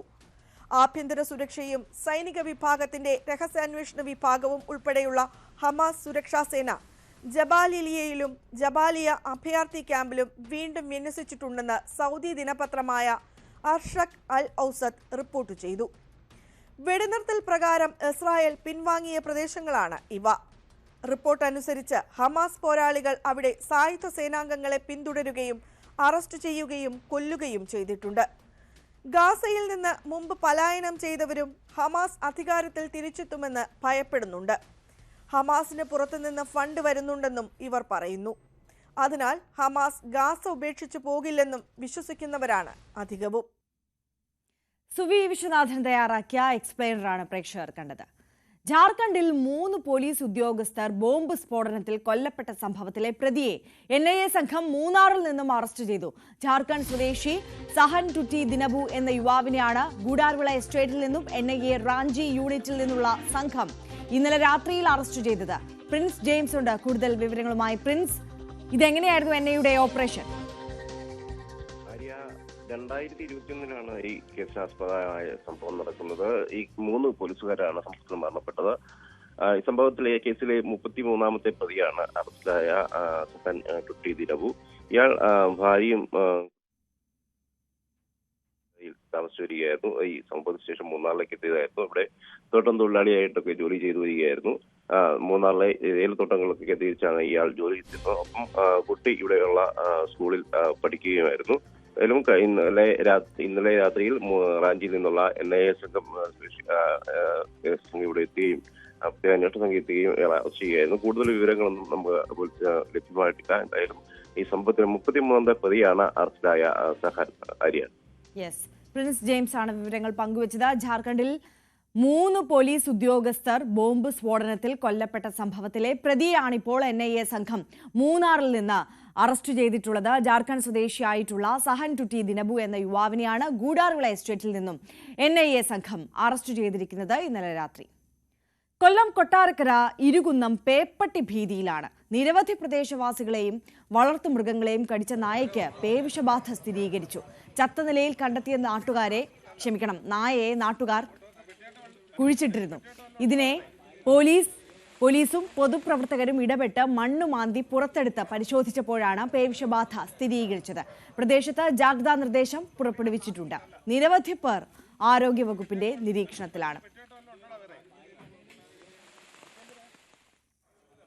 ഇപ്പോൾ സ്ഥിരീകരിച്ചേക്കുന്നത് 3 മണിയായപ്പോൾ ഈ പട്ടിക്ക് പേയുള്ളതാണെന്ന് സ്ഥിരീകരിച്ചു. ഞാനും ഇന്ന് പോയി ഡോക്ടറെ വിളിച്ചുകൊണ്ട് വന്ന് ഇവിടെ വന്നു കയറിയ പട്ടിയല്ല. ഞങ്ങളിവിടെ ഒരു ഏകദേശം കുറച്ച് പേരെ എല്ലാം ഇഞ്ചക്ഷൻ എടുത്തിട്ടുണ്ട്. കൊണ്ടുവന്നേ പേവിഷബാധയുടെ ഇഞ്ചക്ഷൻ ഇന്ന് എടുത്ത് മൃഗ ഡോക്ടറെ കൊണ്ടുവന്നു. ആളുകളെല്ലാം ഭയത്തിൽ നിന്നിരിക്കുക. ഇങ്ങനെ പേയുണ്ടെന്ന് അറിഞ്ഞുകൊണ്ട് എല്ലാവരും പേടിച്ചിരിക്കുക. കൊട്ടാരക്കരയിൽ നിന്ന് വിനീഷ് കൂടി നമുക്കൊപ്പം കൂടുതൽ വിവരങ്ങളുമായി ചേരുകയാണ്. വിനീഷ്, ഇതിപ്പോൾ സ്ഥലത്ത് കുറച്ചധികം നാളുകളായി ഈ തെരുവ് നായ്ക്കളുടെ ഒക്കെ ശല്യം ഉണ്ടായിരുന്നു. എന്താണ് മറ്റു വിവരങ്ങൾ? തീർച്ചയായും ഇത് കൊട്ടാരക്കര അമ്പലക്കര ഇരികുന്നം എന്ന് പറഞ്ഞ പ്രദേശമാണ്. ഉമ്മന്നൂർ ഗ്രാമപഞ്ചായത്തിന്റെയും വെട്ടിക്കല ഗ്രാമപഞ്ചായത്തിന്റെയും അതിർത്തി പ്രദേശമാണ്. കുറേയേറെ ആൾക്കാർ അധിവസിക്കുന്ന പ്രദേശം കൂടിയാണ്. ഇവിടെയാണ് കഴിഞ്ഞ ദിവസം ഒരു തെരുവുനായ ആക്രമണം ഉണ്ടായത്. നിരവധി പേരെ കടിച്ചിരുന്നു. തുടർന്ന് ഈ തെരുവുനായയെ ചത്ത നിലയിൽ കണ്ടെത്തുകയും ചെയ്തു. അത് ഒരു ടാപ്പിംഗ് തൊഴിലാളികളാണ് തെരുവുനായയെ ചത്ത നിലയിൽ കണ്ടെത്തിയത്. ഉടൻ തന്നെ അവരെല്ലാം ചേർന്ന് ഇതിനെ കുഴിച്ചിട്ടിരുന്നു. പിന്നീടാണ് ഇത് പൊതുപ്രവർത്തകരും കൊട്ടാരക്കര പോലീസും ഇടപെട്ട് ഈ നായയെ കുഴിച്ചിട്ട നായയെ മണ്ണ് മാന്തി എടുക്കുകയും പിന്നെ അതിനെ പിന്നെ പരിശോധനയ്ക്ക് വിധേയമാക്കിയപ്പോഴാണ് ഇതിന് പേവിഷബാധ ഉള്ള നായയാണെന്ന് കണ്ടെത്തിയത്. ഉടൻ തന്നെ ഇവർ ജാഗ്രതാ നിർദ്ദേശം പുറപ്പെടുവിക്കുകയായിരുന്നു. എന്തായാലും ഒരു 10 പരം ആൾക്കാർ ഇപ്പോൾ നിരീക്ഷണത്തിലാണ്. നായയുടെ കടിയേറ്റിട്ടുണ്ട്. ഇതിൽ നിർമ്മാണ തൊഴിലാളികളെല്ലാം ഉൾപ്പെടുന്നുണ്ട്. അതുപോലെ തന്നെ ഈ വീട്ടിൽ വളർത്തുമൃഗങ്ങളെയും കടിച്ചിട്ടുണ്ട്. പശു, ആട് തുടങ്ങിയ വളർത്തുമൃഗങ്ങളെയും കടിച്ചിട്ടുണ്ട്. അപ്പോൾ ഇതറിഞ്ഞതോടുകൂടി അവിടെ ഈ വെറ്റിനറി ഡോക്ടറെ കൊണ്ടുവരികയും വാക്സിൻ എടുക്കുകയൊക്കെ ചെയ്തിട്ടുണ്ട്. എന്തായാലും പ്രദേശത്തൊരു ജാഗ്രതാ നിർദ്ദേശം പുറപ്പെടുവിച്ചിട്ടുണ്ട്. അതുപോലെ തന്നെ ഈ അനൗൺസ്മെന്റ് നടത്തുന്നുണ്ട്. ഈ എല്ലാവർക്കും ഒരു അറിയിപ്പ് നൽകിയിട്ടുണ്ട്. എന്തായാലും ഒരു ഭീതിയിലാണ് ഇപ്പോൾ ആ നാട്ടുകാർ. ഒരു ജാഗ്രതാ നിർദ്ദേശത്തിൽ തന്നെയാണ് ഇപ്പോൾ കഴിയുന്നത്. കൊട്ടാരക്കര അമ്പലക്കര ഇരികുന്നം പ്രദേശത്താണ് ആര്യ. എസ് വിനീഷാണ് കൊട്ടാരക്കരയിൽ നിന്ന് വിവരങ്ങളുമായി നമുക്കൊപ്പം ചേർന്നത്. കൊട്ടാരക്കര ഈ അമ്പലക്കര ഭാഗത്താണ് ഈ തെരുവുനായയുടെ ശല്യം അതിരൂക്ഷമായി ഉണ്ടായിരുന്നത്. ഈ തെരുവുനായയ്ക്ക് പേവിഷബാധ ഉണ്ടായിരുന്നു എന്നുള്ളത് സ്ഥിരീകരിക്കുന്ന സാഹചര്യമായതിനാൽ തന്നെ നിരവധി പേരെ ഇതിനു മുൻപ് വളർത്തു മൃഗങ്ങളെ അടക്കം നാട്ടുകാരെയും എല്ലാം ഈ തെരുവുനായ ആക്രമിച്ചിരുന്നു. അതുകൊണ്ട് തന്നെ നാട്ടുകാരെല്ലാം വലിയ ഭീതിയിലായിരിക്കുന്ന ഒരു സാഹചര്യമാണ് ഉള്ളത്. എസ് വിനീഷാണ് വിവരങ്ങളുമായി നമുക്കൊപ്പം ചേർന്നത്. അതിനിടെ നമുക്കറിയാം, സംസ്ഥാനത്ത് ഈ അമീബിക് മസ്തിഷ്ക ജ്വരത്തിന്റെ വലിയ ആശങ്ക ഇപ്പോഴും തുടർന്നുകൊണ്ടേയിരിക്കുകയാണ് എന്നുള്ളത്. ഞെട്ടിപ്പിക്കുന്ന ഒരു കണക്കാണ് നമുക്ക് മുന്നിലുള്ളത്. സംസ്ഥാനത്ത് 1.5 മാസത്തിനിടെ അമീബിക് മസ്തിഷ്ക ജ്വരം ബാധിച്ച് 15 പേരാണ് മരിച്ചത്. കഴിഞ്ഞ ദിവസം തിരുവനന്തപുരം മെഡിക്കൽ കോളേജ് ആശുപത്രിയിൽ ചികിത്സയിൽ കഴിഞ്ഞിരുന്ന കൊല്ലം സ്വദേശി അടക്കം ഈ മാസം മാത്രം 4 പേരാണ് മരിച്ചത്. കഴിഞ്ഞ ദിവസം കൊല്ലത്ത് വയോധികയ്ക്ക് അമീബിക് മസ്തിഷ്ക ജ്വരം സ്ഥിരീകരിച്ചതോടെ ഈ മാസം 21 പേർക്കാണ് രോഗം സ്ഥിരീകരിച്ചിരിക്കുന്നത്. ആരോഗ്യവകുപ്പിന്റെ കണക്കനുസരിച്ച് ഈ വർഷം മാത്രം 25 പേരാണ് അമീബിക് മസ്തിഷ്ക ജ്വരം മൂലം മരണപ്പെട്ടത്. നിലവിൽ 12 പേർ ചികിത്സയിലുണ്ട്. ഭൂരിപക്ഷം കേസുകളിലും അമീബിക് മസ്തിഷ്ക ജ്വരം എങ്ങനെ പകർന്നുവെന്ന് കണ്ടെത്താനായിട്ടില്ല എന്നതാണ് ഏറ്റവും ഗുരുതരമായ സാഹചര്യം. പ്രതിരോധ പ്രവർത്തനങ്ങൾ വ്യാപകമാകുന്നുണ്ടെങ്കിലും ഉയർന്ന മരണനിരക്കുള്ള രോഗം പിടിതരാതെ പടരുകയാണ്. ഇനി നമ്മൾ ദേശീയ വാർത്തകളിലേക്കൊന്ന് കടന്നാൽ, ബീഹാർ നിയമസഭാ തെരഞ്ഞെടുപ്പിലെ സീറ്റ് വിഭജനം പൂർത്തിയാക്കാനാകാതെ ഇന്ത്യ സഖ്യം. ഇന്നോ നാളെയോ സീറ്റ് വിഭജനം പൂർത്തിയാക്കാനാണ് ശ്രമം. സീറ്റുകളുടെ എണ്ണത്തിൽ RJDയും കോൺഗ്രസും തമ്മിൽ ധാരണയായില്ല. കോൺഗ്രസിന് 58 സീറ്റ് വരെ നൽകാൻ RJD തയ്യാറാണ്. സീറ്റ് വിഭജനം പൂർത്തിയാക്കിയ NDAയുടെ പ്രചാരണത്തിന് വരും ദിവസങ്ങളിൽ ദേശീയ നേതാക്കൾ എത്തും. VR കാർത്തിക്കാണ് നാഷണൽ ഡെസ്കിൽ നിന്ന് കൂടുതൽ വിവരങ്ങളുമായി നമുക്കൊപ്പം ചേരുന്നത്. Karthik, good morning. ഇവിടെ ഇപ്പോൾ ഇന്ത്യ സഖ്യത്തിൽ ഈ സീറ്റ് വിഭജനത്തിൽ ഏറ്റവും അവസാനം ഈ നിമിഷവും കീറാമുട്ടിയായി നിൽക്കുന്നത് എന്താണ്? Arya, good morning. ഇന്ത്യ സഖ്യത്തിൽ RJDയും കോൺഗ്രസും തമ്മിലുള്ള ചർച്ചകൾ ഇപ്പോഴും തുടരുകയാണ് എന്നതാണ് ശ്രദ്ധേയം. ഇന്നലെ 1.5 മണിക്കൂറോളമാണ് തേജസ്വി യാദവ് കോൺഗ്രസ് നേതാക്കളുമായി ദില്ലിയിൽ ചർച്ച നടത്തിയത്. പക്ഷേ സീറ്റ് വിഭജന കാര്യത്തിൽ അന്തിമ ധാരണയിലെത്താൻ സാധിച്ചിട്ടില്ല. നമുക്കറിയാം, നവംബർ 6-നാണ് ആദ്യഘട്ട തെരഞ്ഞെടുപ്പ്. ആദ്യഘട്ട തെരഞ്ഞെടുപ്പ് 121 സീറ്റുകളിലേക്കാണ്. ഈ ആദ്യഘട്ട തെരഞ്ഞെടുപ്പിനുള്ള നാമനിർദ്ദേശ പത്രിക സമർപ്പിക്കേണ്ട അവസാന തീയതി 17-ആണ്. അതായത് വെറും 3 ദിവസം മാത്രമാണ് നാമനിർദ്ദേശ പത്രിക സമർപ്പിക്കാൻ സമയം ബാക്കി നിൽക്കുന്നത്. അപ്പോഴും സീറ്റ് വിഭജനം സംബന്ധിച്ച് അന്തിമ ധാരണയിലെത്തിയിട്ടില്ല എന്നതാണ് മഹാസഖ്യം ഈ ഘട്ടത്തിൽ നേരിടുന്ന ഏറ്റവും വലിയ പ്രതിസന്ധി. കഴിഞ്ഞ നിയമസഭാ തെരഞ്ഞെടുപ്പിൽ 70 സീറ്റുകളിലാണ് കോൺഗ്രസ് മത്സരിച്ചത്. 19 ഇടത്ത് മാത്രമാണ് വിജയിക്കാൻ ആയത്. മുന്നണിയിലേക്ക് 2 ചെറു പാർട്ടികളെ കൂടി ഉൾപ്പെടുത്തിയതോടെ ചില വിട്ടുവീഴ്ചകൾക്ക് തയ്യാറാണ് എന്ന് ആദ്യഘട്ടത്തിൽ കോൺഗ്രസ് പറഞ്ഞിരുന്നു. പക്ഷേ അപ്പോഴും 70 സീറ്റുകൾ വേണം എന്ന ആവശ്യമാണ് കോൺഗ്രസ് ഉന്നയിച്ചത്. വിട്ടുവീഴ്ചകൾക്ക് തയ്യാറായാൽ പോലും 60-ൽ താഴെ സീറ്റുകളിലേക്ക് വിട്ടുവീഴ്ചയ്ക്കില്ല എന്ന നിലപാടിലാണ് കോൺഗ്രസ് ഇപ്പോഴും ഉള്ളത്. 58 സീറ്റുകൾ വരെ കോൺഗ്രസിന് നൽകാൻ RJD ഇപ്പോഴും തയ്യാറാണ്. തയ്യാറാണ്. പക്ഷേ സീറ്റുകൾ ഏത് എന്നത് സംബന്ധിച്ച കാര്യങ്ങളിൽ അടക്കം ചർച്ചകൾ തുടരുകയുമാണ്. മാത്രമല്ല മറ്റു ചെറുകക്ഷികൾക്കും സീറ്റ് വിഭജന കാര്യത്തിൽ അന്തിമ ധാരണയിലെത്താനായിട്ടില്ല. RJD 135 സീറ്റുകളിൽ മത്സരിക്കും എന്നാണ് ഏറ്റവും ഒടുവിലെ ചർച്ചകളിലും ധാരണയിൽ എത്തിയിട്ടുള്ളത്. CPIML ഇന്ത്യ സഖ്യത്തിലെ ഒരു പ്രധാന കക്ഷിയാണ് അവിടെ. അവർക്ക് 30 സീറ്റുകൾ എങ്കിലും വേണം എന്ന നിലപാടിൽ അവർ ഉറച്ചു നിൽക്കുകയാണ്. ഒരുപക്ഷെ 19 സീറ്റുകൾ വരെ അവർക്ക് നൽകിയേക്കാം. കഴിഞ്ഞ തവണയും 19 സീറ്റ് നൽകിയിരുന്നു. ഇത്തവണ 18 സീറ്റുകളുടെ കാര്യത്തിൽ ഏറെക്കുറെ ധാരണയായിട്ടുണ്ട്. അങ്ങനെ ഇടത് സഖ്യത്തിന് മീൻസ് ഇടത് പാർട്ടികൾക്കെല്ലാം കൂടി 29 സീറ്റുകൾ അങ്ങനെ ഒരു ധാരണയിൽ എത്തിക്കാനാണ് ഇപ്പോൾ ശ്രമങ്ങൾ നടക്കുന്നത്. മാത്രമല്ല JMM അടക്കം പുതിയ പാർട്ടികളും ഈ മുന്നണിയിലേക്ക് വന്നിട്ടുണ്ട്. വികാസ്ശീൽ ഇൻസാൻ അടക്കമുള്ള പാർട്ടികൾ JMM 12 സീറ്റുകളാണ് ആവശ്യപ്പെടുന്നത്. എന്നാൽ ഇതിന് ഇത്തരത്തിൽ 12 സീറ്റുകൾ നൽകാൻ RJD ഒരു കാരണവശാലും തയ്യാറാകില്ല. ഇത്തരത്തിൽ ചെറുകക്ഷികളെ എങ്ങനെ തൃപ്തിപ്പെടുത്തും? അങ്ങനെ മുന്നണിയുടെ സീറ്റ് വിഭജനം പരമാവധി വേഗത്തിൽ പൂർത്തിയാക്കാനുള്ള തിരക്കിട്ട ചർച്ചകൾ ദില്ലിയിൽ പുരോഗമിക്കുകയുമാണ്. മറുവശത്താകട്ടെ NDA സീറ്റ് വിഭജനം നേരത്തെ തന്നെ പൂർത്തിയാക്കിയിരുന്നു. 101 സീറ്റുകളിൽ BJPയും JDUവും മത്സരിക്കും. ഒരു സീറ്റെങ്കിലും BJPയേക്കാൾ അധികം മത്സരിക്കണമെന്ന നിലപാട് ആദ്യഘട്ടം മുതൽ JDUവിനുണ്ടായിരുന്നു. പക്ഷേ അക്കാര്യത്തിലടക്കം JDUവിൻ്റെ നിലപാട് വിജയിച്ചില്ല. അതൊരു തരത്തിൽ BJPക്ക് ആശ്വാസകരമാണ്. മാത്രമല്ല മറ്റ് ചെറുകക്ഷികളെയും വലിയ അഭിപ്രായ ഭിന്നതകളില്ലാതെ തൃപ്തിപ്പെടുത്താൻ NDAക്ക് കഴിഞ്ഞു എന്നതാണ് ഏറ്റവും ശ്രദ്ധേയം. ചിരാഗ് പാസ്വാന്റെ LJPക്ക് 29 സീറ്റുകളും അതോടൊപ്പം തന്നെ RLMന് 6 സീറ്റും ജിതിൻ റാമാഞ്ചിയുടെ ഹിന്ദുസ്ഥാനി ആവാമി മോർച്ചയ്ക്ക് 6 സീറ്റുകളും ആണ് അനുവദിച്ചിരുന്നത്. ആദ്യഘട്ടത്തിൽ ജിതിൻ റാമാഞ്ചി ചില പ്രതികരണങ്ങൾ നടത്തിയിരുന്നുവെങ്കിൽ കൂടിയും അവരെ ചെറുകക്ഷികളെ വലിയ അഭിപ്രായ ഭിന്നതകളില്ലാതെ അസ്വാരസ്യങ്ങളില്ലാതെ ഈ സീറ്റ് വിഭജനം പൂർത്തിയാക്കാനായി. വരും ദിവസങ്ങളിൽ NDA തെരഞ്ഞെടുപ്പ് അതിൻ്റെ ഹൈ വോൾട്ടേജിലേക്ക് കടക്കുകയാണ്. ദേശീയ നേതാക്കളടക്കം ബീഹാറിലേക്ക് എത്തുന്നു. നാളെ മോദി പ്രവർത്തകരെ അഭിസംബോധന ചെയ്യും. അതോടൊപ്പം തന്നെ മറ്റന്നാൾ 3 ദിവസത്തെ സന്ദർശനത്തിനായി അമിത്ഷായും ബീഹാറിലേക്ക് എത്തുന്നു. അങ്ങനെ മഹാസഖ്യം ഒരു വശത്ത് സീറ്റ് വിഭജനം പൂർത്തിയാക്കാനുള്ള തിരക്കിട്ട ചർച്ചകൾ തുടരുമ്പോൾ ബീഹാറിൽ അടുത്ത ഘട്ട ക്യാമ്പയിൻ, അതായത് ഒന്നാം ഘട്ടത്തിൻ്റെ ഫൈനൽ ഫേസ് ക്യാമ്പയിൻ, അത് ഹൈ വോൾട്ടേജിലേക്ക് അതിൻ്റെ പ്രചരണം നീക്കാനുള്ള ശ്രമങ്ങളിലാണ് NDA camp. Arya. Yes, VR കാർത്തിക്കാണ് വിവരങ്ങൾ പങ്കുവച്ചത്. കാർത്തിക് സൂചിപ്പിച്ചതുപോലെ തന്നെ NDA സഖ്യം ഇത്തരത്തിൽ ഹൈ വോൾട്ടേജ് പ്രചരണത്തിലേക്ക് ഒന്നാം ഘട്ട പ്രചരണം അവസാനിപ്പിച്ച് പൂർത്തിയാക്കി അത് രണ്ടാം ഘട്ടത്തിലേക്ക് കടന്ന് ആ ഹൈ വോൾട്ടേജ് പ്രചാരണത്തിലേക്ക് കടക്കുമ്പോഴും ഇപ്പോഴും മഹാസഖ്യത്തിൽ ഈ സീറ്റ് വിഭജനവുമായി ബന്ധപ്പെട്ട ചില അസ്വാരസ്യങ്ങൾ ബാക്കി നിൽക്കുന്നു. അത് പൂർത്തിയാക്കാനോ പ്രഖ്യാപനത്തിലേക്ക് കടക്കാനോ സാധിക്കുന്നില്ല ഈ അവസാന നിമിഷവും എന്നുള്ള ആശങ്ക നിലനിൽക്കുന്നുണ്ട്. ഇനി മറ്റ് പ്രധാനപ്പെട്ട ഒരു വാർത്തയിലേക്ക് കടന്നാൽ TVK സ്ഥാപകനും നടനുമായ വിജയ് ഈ മാസം 17-ന് കരൂർ സന്ദർശിക്കും. NDA പ്രവേശനം ഉൾപ്പെടെയുള്ള അഭ്യൂഹങ്ങൾക്ക് താരം മറുപടി നൽകിയേക്കുമെന്നാണ് പ്രതീക്ഷ. കേസുമായി ബന്ധപ്പെട്ട രേഖകൾ ഇന്ന്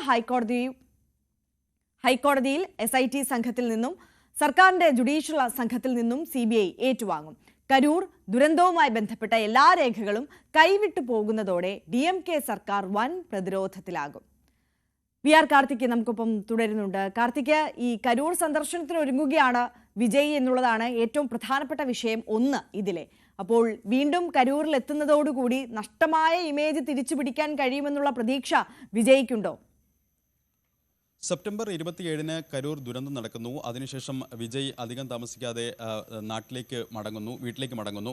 അത് വലിയ തോതിലുള്ള വിമർശനങ്ങൾക്കും വഴിവെച്ചിരുന്നു. അങ്ങനെ 15 ദിവസങ്ങൾക്ക് ശേഷം TVKക്ക് കിട്ടിയ ഒരു പിടിവള്ളിയാണ് കഴിഞ്ഞ ദിവസത്തെ സുപ്രീം കോടതി വിധി. CBI അന്വേഷണത്തിന് സുപ്രീം കോടതി ഉത്തരവിട്ടിരിക്കുന്നു. ഒപ്പം ഈ അന്വേഷണത്തിന് മേൽനോട്ടം വഹിക്കുന്നതിന് 3 അംഗ സമിതിയെ കൂടി നിയോഗിച്ചിരിക്കുന്നു. അതിനും അപ്പുറത്തേക്ക് സുപ്രീം കോടതിയുടെ നിരീക്ഷണങ്ങളാണ് TVKക്ക് ഇപ്പോൾ ആശ്വാസകരമായ ഒരു പിടിവള്ളിയായത്. അതായത് DMK സർക്കാരിനെ അതിരൂക്ഷമായി സുപ്രീം കോടതി ഈ ഉത്തരവിൽ വിമർശിക്കുന്നു. അതിലേറ്റവും ശ്രദ്ധേയം 41 പേരാണ് ആ ദുരന്തത്തിൽ മരിച്ചത്. ഇത്രയും പേരുടെ പോസ്റ്റ്മോർട്ടം വെറും 3-4 മണിക്കൂറിനുള്ളിൽ എങ്ങനെ പൂർത്തിയാക്കാൻ കഴിഞ്ഞു എന്നൊരു ഗുരുതരമായ ചോദ്യം സുപ്രീം കോടതിയുടെ ഭാഗത്തു നിന്നുണ്ടായി. മാത്രമല്ല മദ്രാസ് ഹൈക്കോടതിക്കും ഇത്തരത്തിൽ പ്രത്യേക അന്വേഷണ സംഘത്തെ നിയോഗിച്ചതുമായി ബന്ധപ്പെട്ട വിമർശനങ്ങൾ ഉണ്ടായി. അങ്ങനെ കോടതിക്കും DMK സർക്കാരിനുമെതിരെ സുപ്രീം കോടതി തന്നെ വിമർശനം ഉന്നയിച്ച് CBI അന്വേഷണത്തിന് ഉത്തരവിട്ട ഒരു പശ്ചാത്തലത്തിൽ TVKക്ക് കിട്ടിയ ഒരു പിടിവള്ളിയാണിത്.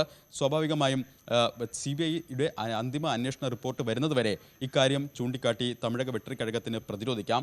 അതുതന്നെയാകും ഇനിയുള്ള ദിവസങ്ങളിൽ നിർണായകമാകുക. മാത്രമല്ല ഒക്ടോബർ 17-ന് വിജയ് കരൂർ സന്ദർശിക്കുന്നു എന്നതാണ് ഏറ്റവും ശ്രദ്ധേയം. ശക്തമായ സുരക്ഷാ ക്രമീകരണങ്ങളും നിയന്ത്രണങ്ങളുടെയും പശ്ചാത്തലത്തിലാണ് ഇത്തവണ സന്ദർശനം. മരിച്ചവരുടെ കുടുംബാംഗങ്ങളെ സന്ദർശിക്കുകയാണ് ലക്ഷ്യം.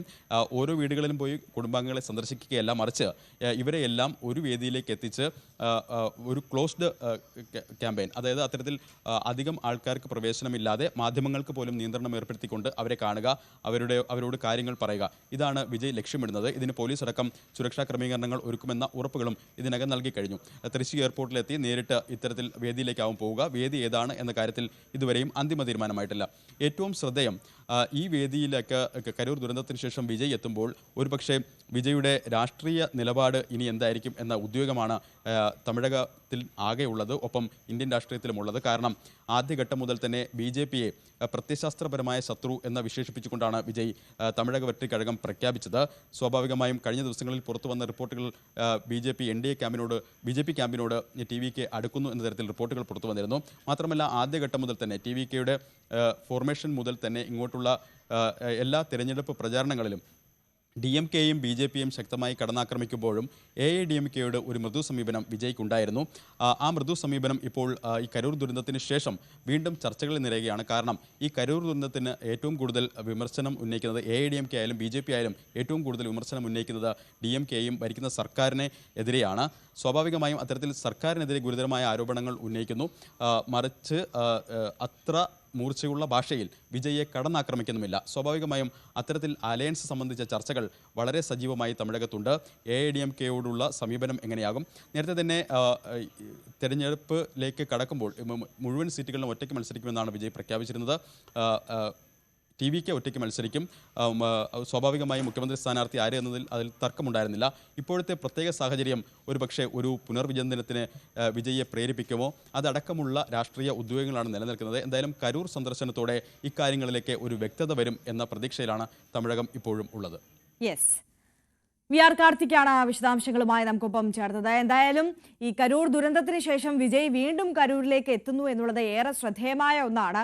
നഷ്ടമായ ഇമേജ് വിജയ്ക്ക് തിരികെ പിടിക്കാൻ കഴിയുമോ എന്നുള്ള ചോദ്യം അവിടെ അവശേഷിക്കുന്നുണ്ട്. കരൂരിലെ ജനത വിജയെ ഏത് തരത്തിൽ ഏറ്റെടുക്കും, ഇനി കാണുമ്പോൾ ഏത് തരത്തിലാണ് അവരുടെ വൈകാരികമായ പ്രതികരണങ്ങൾ ഉണ്ടാകുമോ എന്നൊക്കെയുള്ള ആശങ്ക വിജയെയും TVK-യും സംബന്ധിച്ച് അവിടെ നിലനിൽക്കുന്നുണ്ട്.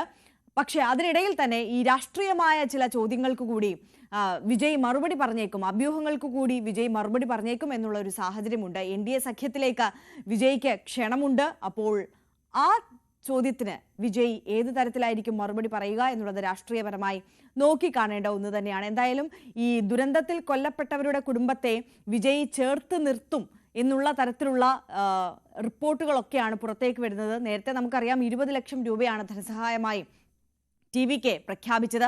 അതിനുശേഷം ഇപ്പോൾ ഈ കൊല്ലപ്പെട്ടവരുടെ കുടുംബത്തെ പൂർണ്ണമായും TVK ഏറ്റെടുക്കുകയാണ് എന്ന തരത്തിലേക്കാണ് കാര്യങ്ങൾ നീങ്ങുന്നത്. പ്രതിമാസം അവർക്കൊരു തുക നൽകുക, അതോടൊപ്പം ആ കുടുംബത്തിലെ കുട്ടികളുടെ വിദ്യാഭ്യാസ ചെലവടക്കം ഏറ്റെടുക്കുക എന്നുള്ള തീരുമാനത്തിലേക്ക് പോലും കടന്നിരിക്കുന്നു എന്നുള്ള സൂചനകളാണ് ഈ ഘട്ടത്തിൽ പുറത്തേക്ക് വരുന്നത്. എന്തായാലും വിജയ് കരൂരിലേക്ക് എത്തുമ്പോൾ ബാക്കി പിന്നീട് എന്തൊക്കെയാണ് നടക്കാൻ പോകുന്നത് എന്നുള്ളത് നമുക്ക് കണ്ടറിയാം. മടങ്ങിയെത്താം ഇടവേളയ്ക്ക് ശേഷം.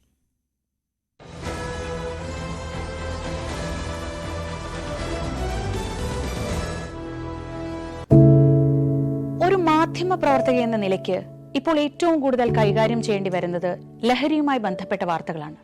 കൊച്ചുകുട്ടികൾ മുതൽ യുവാക്കൾ വരെ എല്ലാവരും ഉൾപ്പെട്ടിരിക്കുന്ന ലഹരിയുടെ ഒരു വല. എന്താണ് നമ്മുടെ യുവതലമുറയ്ക്ക് സംഭവിക്കുന്നത് എന്നൊക്കെ എല്ലാവരും ചോദിച്ചു കാണും.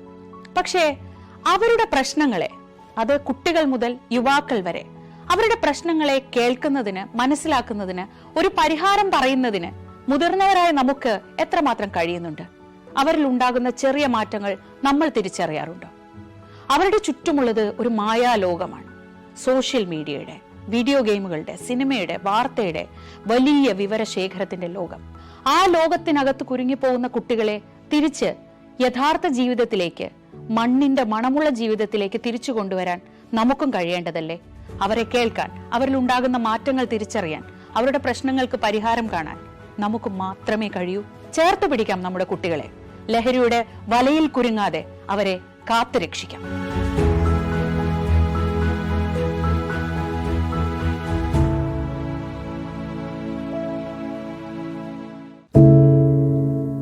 എന്തുപറ്റി നമ്മുടെ നാടിന് എന്ന് ചോദിച്ചു പോകുന്ന കാര്യങ്ങളാണ് ഇപ്പോൾ സംഭവിക്കുന്നത്. എന്തൊക്കെയാണ് നമ്മുടെ യുവതലമുറ തെരുവുകളിൽ കാട്ടിക്കൂട്ടുന്നത്? No to drugs, a big yes to life.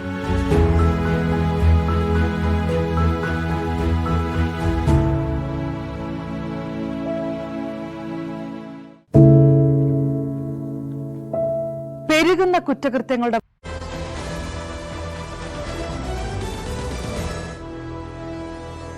വാർത്തകളിലേക്ക് മടങ്ങിയെത്തുമ്പോൾ ചെന്താമര എന്ന പേരും ചെന്താമര നടത്തിയ നിഷ്ഠൂരമായ കൊലപാതകങ്ങളും കേരളം ഒരിക്കലും മറക്കാനിടയില്ല, അല്ലേ? നെന്മാറ തിരുത്തമ്പാടത്ത് സജിതയെ വെട്ടിക്കൊലപ്പെടുത്തിയ കേസിൽ അഡീഷണൽ ജില്ലാ കോടതി ഇന്ന് വിധി പറയുകയാണ്. ബോയൻ കോളനി സ്വദേശിയും അയൽവാസിയുമായ ചെന്താമരയാണ് പ്രതി. 2019 ഓഗസ്റ്റ് 31 കൊലപാതകം. കേസിൽ ജാമ്യത്തിലിറങ്ങിയ പ്രതി കഴിഞ്ഞ ജനുവരി 27 സജിതയുടെ ഭർത്താവ് സുധാകരനെയും അമ്മ ലക്ഷ്മിയെയും വെട്ടിക്കൊലപ്പെടുത്തിയിരുന്നു.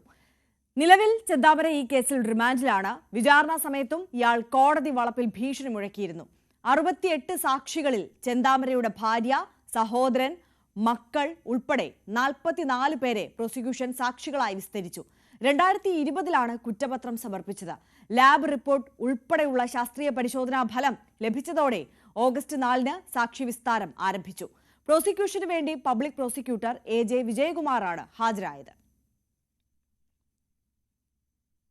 അപ്പോൾ ഉച്ചയോടുകൂടി ഈ കേസിൽ വിധി വരും എന്നുള്ളതാണ് ലഭിക്കുന്ന സൂചന.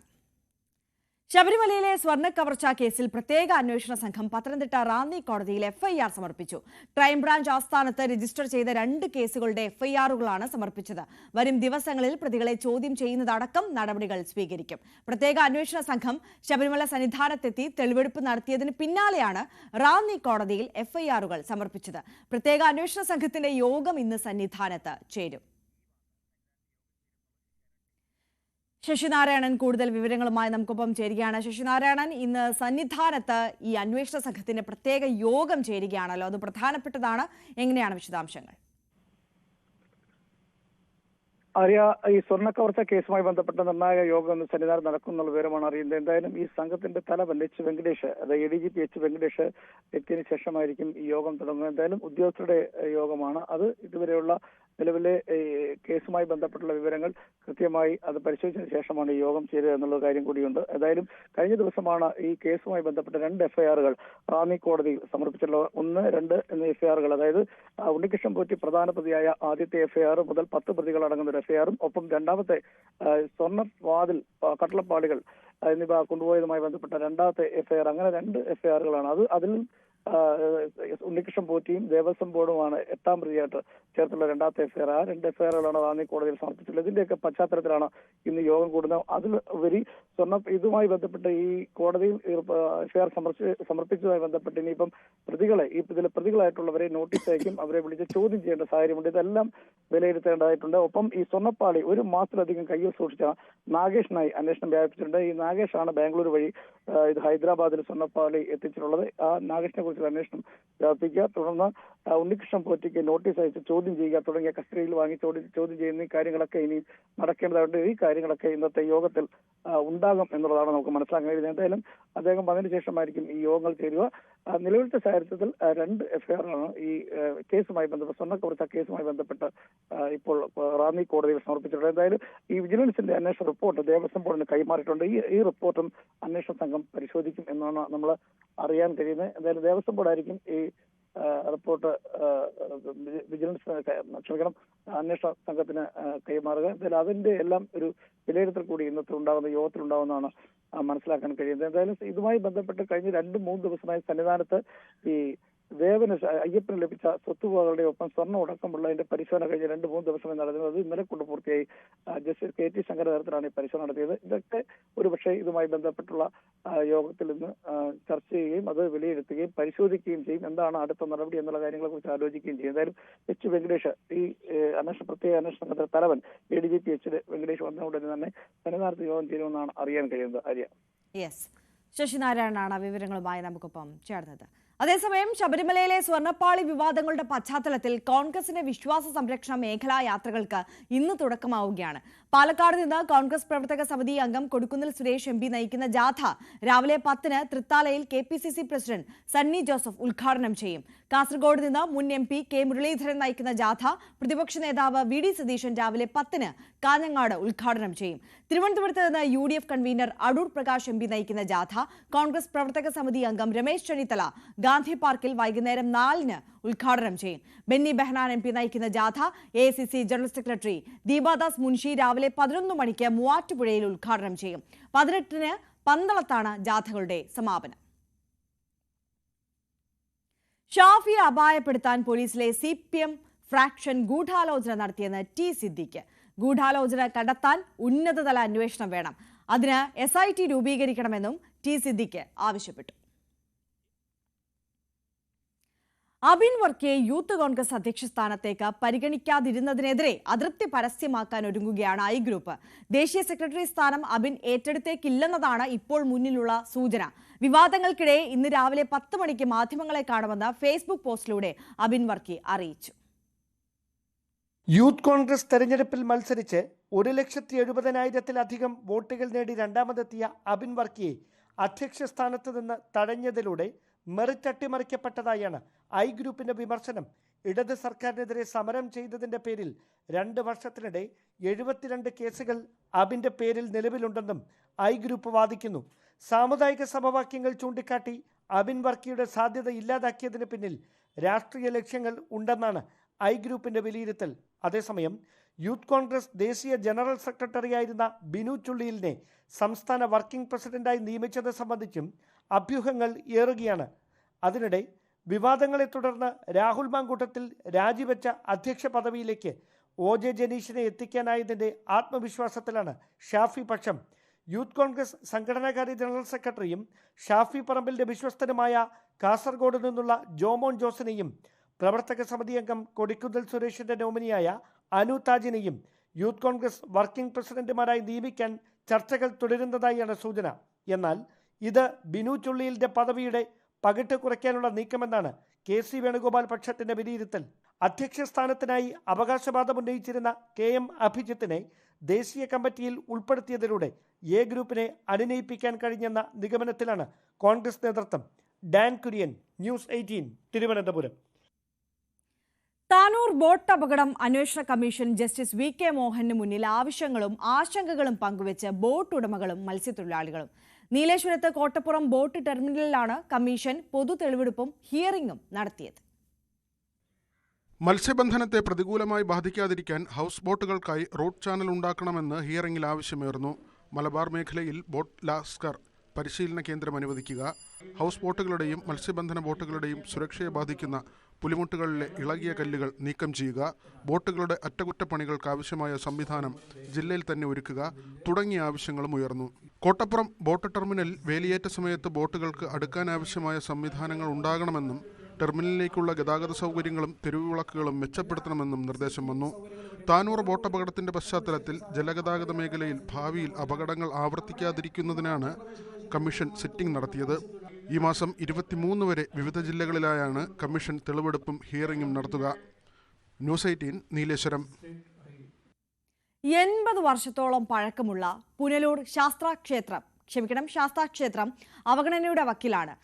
ക്ഷേത്ര പരിസരവും ക്ഷേത്രക്കുളവും കാടുമൂടി നശിച്ച നിലയിലാണ്. ക്ഷേത്ര ഭരണസമിതിയുടെയും ദേവസ്വം ബോർഡിന്റെയും നോട്ടക്കുറവാണ് അമ്പലത്തിനെ ഈ അവസ്ഥയിൽ എത്തിച്ചത് എന്നുള്ളതാണ് ഭക്തരുടെ പരാതി. കുളത്തൂപ്പുഴ ആര്യങ്കാവ് അച്ചൻകോവിൽ ക്ഷേത്രത്തിനൊപ്പം പേരും പെരുമയുമുള്ളതായിരുന്നു തിരുവിതാംകൂർ ദേവസ്വം ബോർഡിന്റെ മേജർ ക്ഷേത്രങ്ങളിലൊന്നായ ശാസ്ത്രംകോണം അയ്യപ്പ ക്ഷേത്രവും. എന്നാൽ ഇന്ന് ഈ ക്ഷേത്രത്തിന്റെ അവസ്ഥ പരിതാപകരമാണ്. ഈ ക്ഷേത്രത്തിൽ കുറേ നാളുകളായി 3 ജീവനക്കാരായിരുന്നു ഉണ്ടായിരുന്നത്. ഇപ്പം ഒരു ജീവനക്കാർ പോലും ദേവസ്വത്തിൽ നിന്നുള്ള ഒരു ജീവനക്കാർ പോലും ഇല്ലാത്ത പല ദിവസങ്ങളും ഇവിടെ ഉണ്ട്. താൽക്കാലികമായി ആരെങ്കിലുമൊക്കെ നിർത്തുന്നു, ആ കാര്യങ്ങൾ അകത്തുള്ള കാര്യങ്ങളൊക്കെ നടക്കുന്നു എന്ന് വരുത്തി തീർക്കുന്നു. ഇത് മാത്രമാണ് ഇവിടെ നടക്കുന്നത്. ഇതിൻ്റെ അമ്പലത്തിൻ്റെ ചുറ്റും വലിയൊരു കാനന മേഖലയായിട്ട് കിടക്കുകയാണ്. അമ്പലത്തിന് ചുറ്റും ഭഗവാൻ കാനനവാസനായതുകൊണ്ടായിരിക്കാം ഇതൊന്നും വൃത്തിയാക്കാതെ ഇവിടെ സൂക്ഷിക്കുന്നതെന്ന് വിചാരിക്കുന്നു. ക്ഷേത്രത്തിൽ പുരാതനമായി നടന്നിരുന്ന ക്ഷേത്രക്കുളം ഇന്ന് അങ്ങോട്ട് ആർക്കും ഇറങ്ങാൻ പറ്റാത്ത സ്ഥിതിയാണ്. ഈ മേഖലയിൽ പോലും നിങ്ങളൊന്ന് നോക്കിയാൽ മതി, ആ മേഖലയിൽ പോലും പോകാൻ പറ്റാത്തൊരു സ്ഥിതിയിലാണ്. ക്ഷേത്രത്തിൽ ദേവസ്വം ബോർഡ് ജീവനക്കാർ പേരിന് മാത്രം. ക്ഷേത്ര ഭരണസമിതിയും ക്ഷേത്രത്തിന്റെ നടത്തിപ്പിൽ കാര്യമായി ശ്രദ്ധിക്കുന്നില്ലെന്നാണ് ഭക്തർ ആരോപിക്കുന്നത്.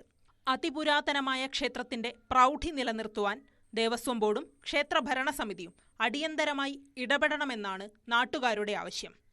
ന്യൂസ് 18 പുനലൂർ.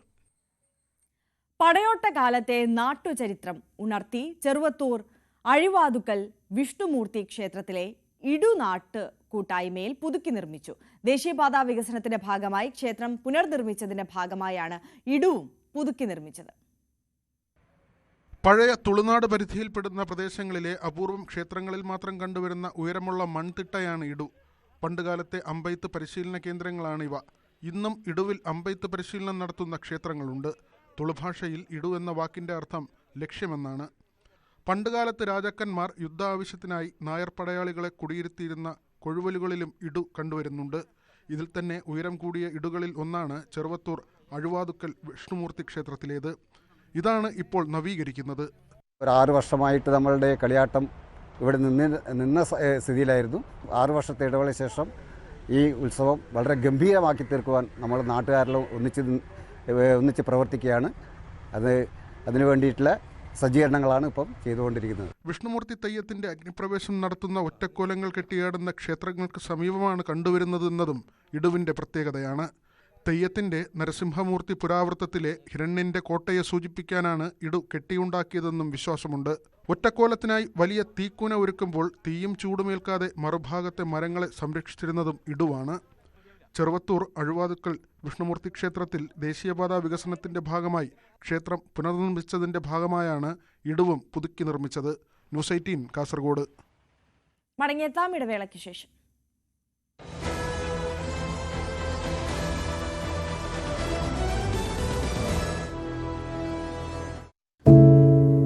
ഒരു മാധ്യമ പ്രവർത്തക എന്ന നിലയ്ക്ക് ഇപ്പോൾ ഏറ്റവും കൂടുതൽ കൈകാര്യം ചെയ്യേണ്ടി വരുന്നത് ലഹരിയുമായി ബന്ധപ്പെട്ട വാർത്തകളാണ്. കൊച്ചുകുട്ടികൾ മുതൽ യുവാക്കൾ വരെ എല്ലാവരും ഉൾപ്പെട്ടിരിക്കുന്ന ലഹരിയുടെ ഒരു വല. എന്താണ് നമ്മുടെ യുവതലമുറയ്ക്ക് സംഭവിക്കുന്നത് എന്നൊക്കെ എല്ലാവരും ചോദിച്ചു കാണും. പക്ഷേ അവരുടെ പ്രശ്നങ്ങളെ, അത് കുട്ടികൾ മുതൽ യുവാക്കൾ വരെ, അവരുടെ പ്രശ്നങ്ങളെ കേൾക്കുന്നതിന്, മനസ്സിലാക്കുന്നതിന്, ഒരു പരിഹാരം പറയുന്നതിന് മുതിർന്നവരായ നമുക്ക് എത്രമാത്രം കഴിയുന്നുണ്ട്? അവരിൽ ഉണ്ടാകുന്ന ചെറിയ മാറ്റങ്ങൾ നമ്മൾ തിരിച്ചറിയാറുണ്ട്. അതിന് ഒരു പരിഹാരം പറയുന്നതിന് മുതിർന്നവർ.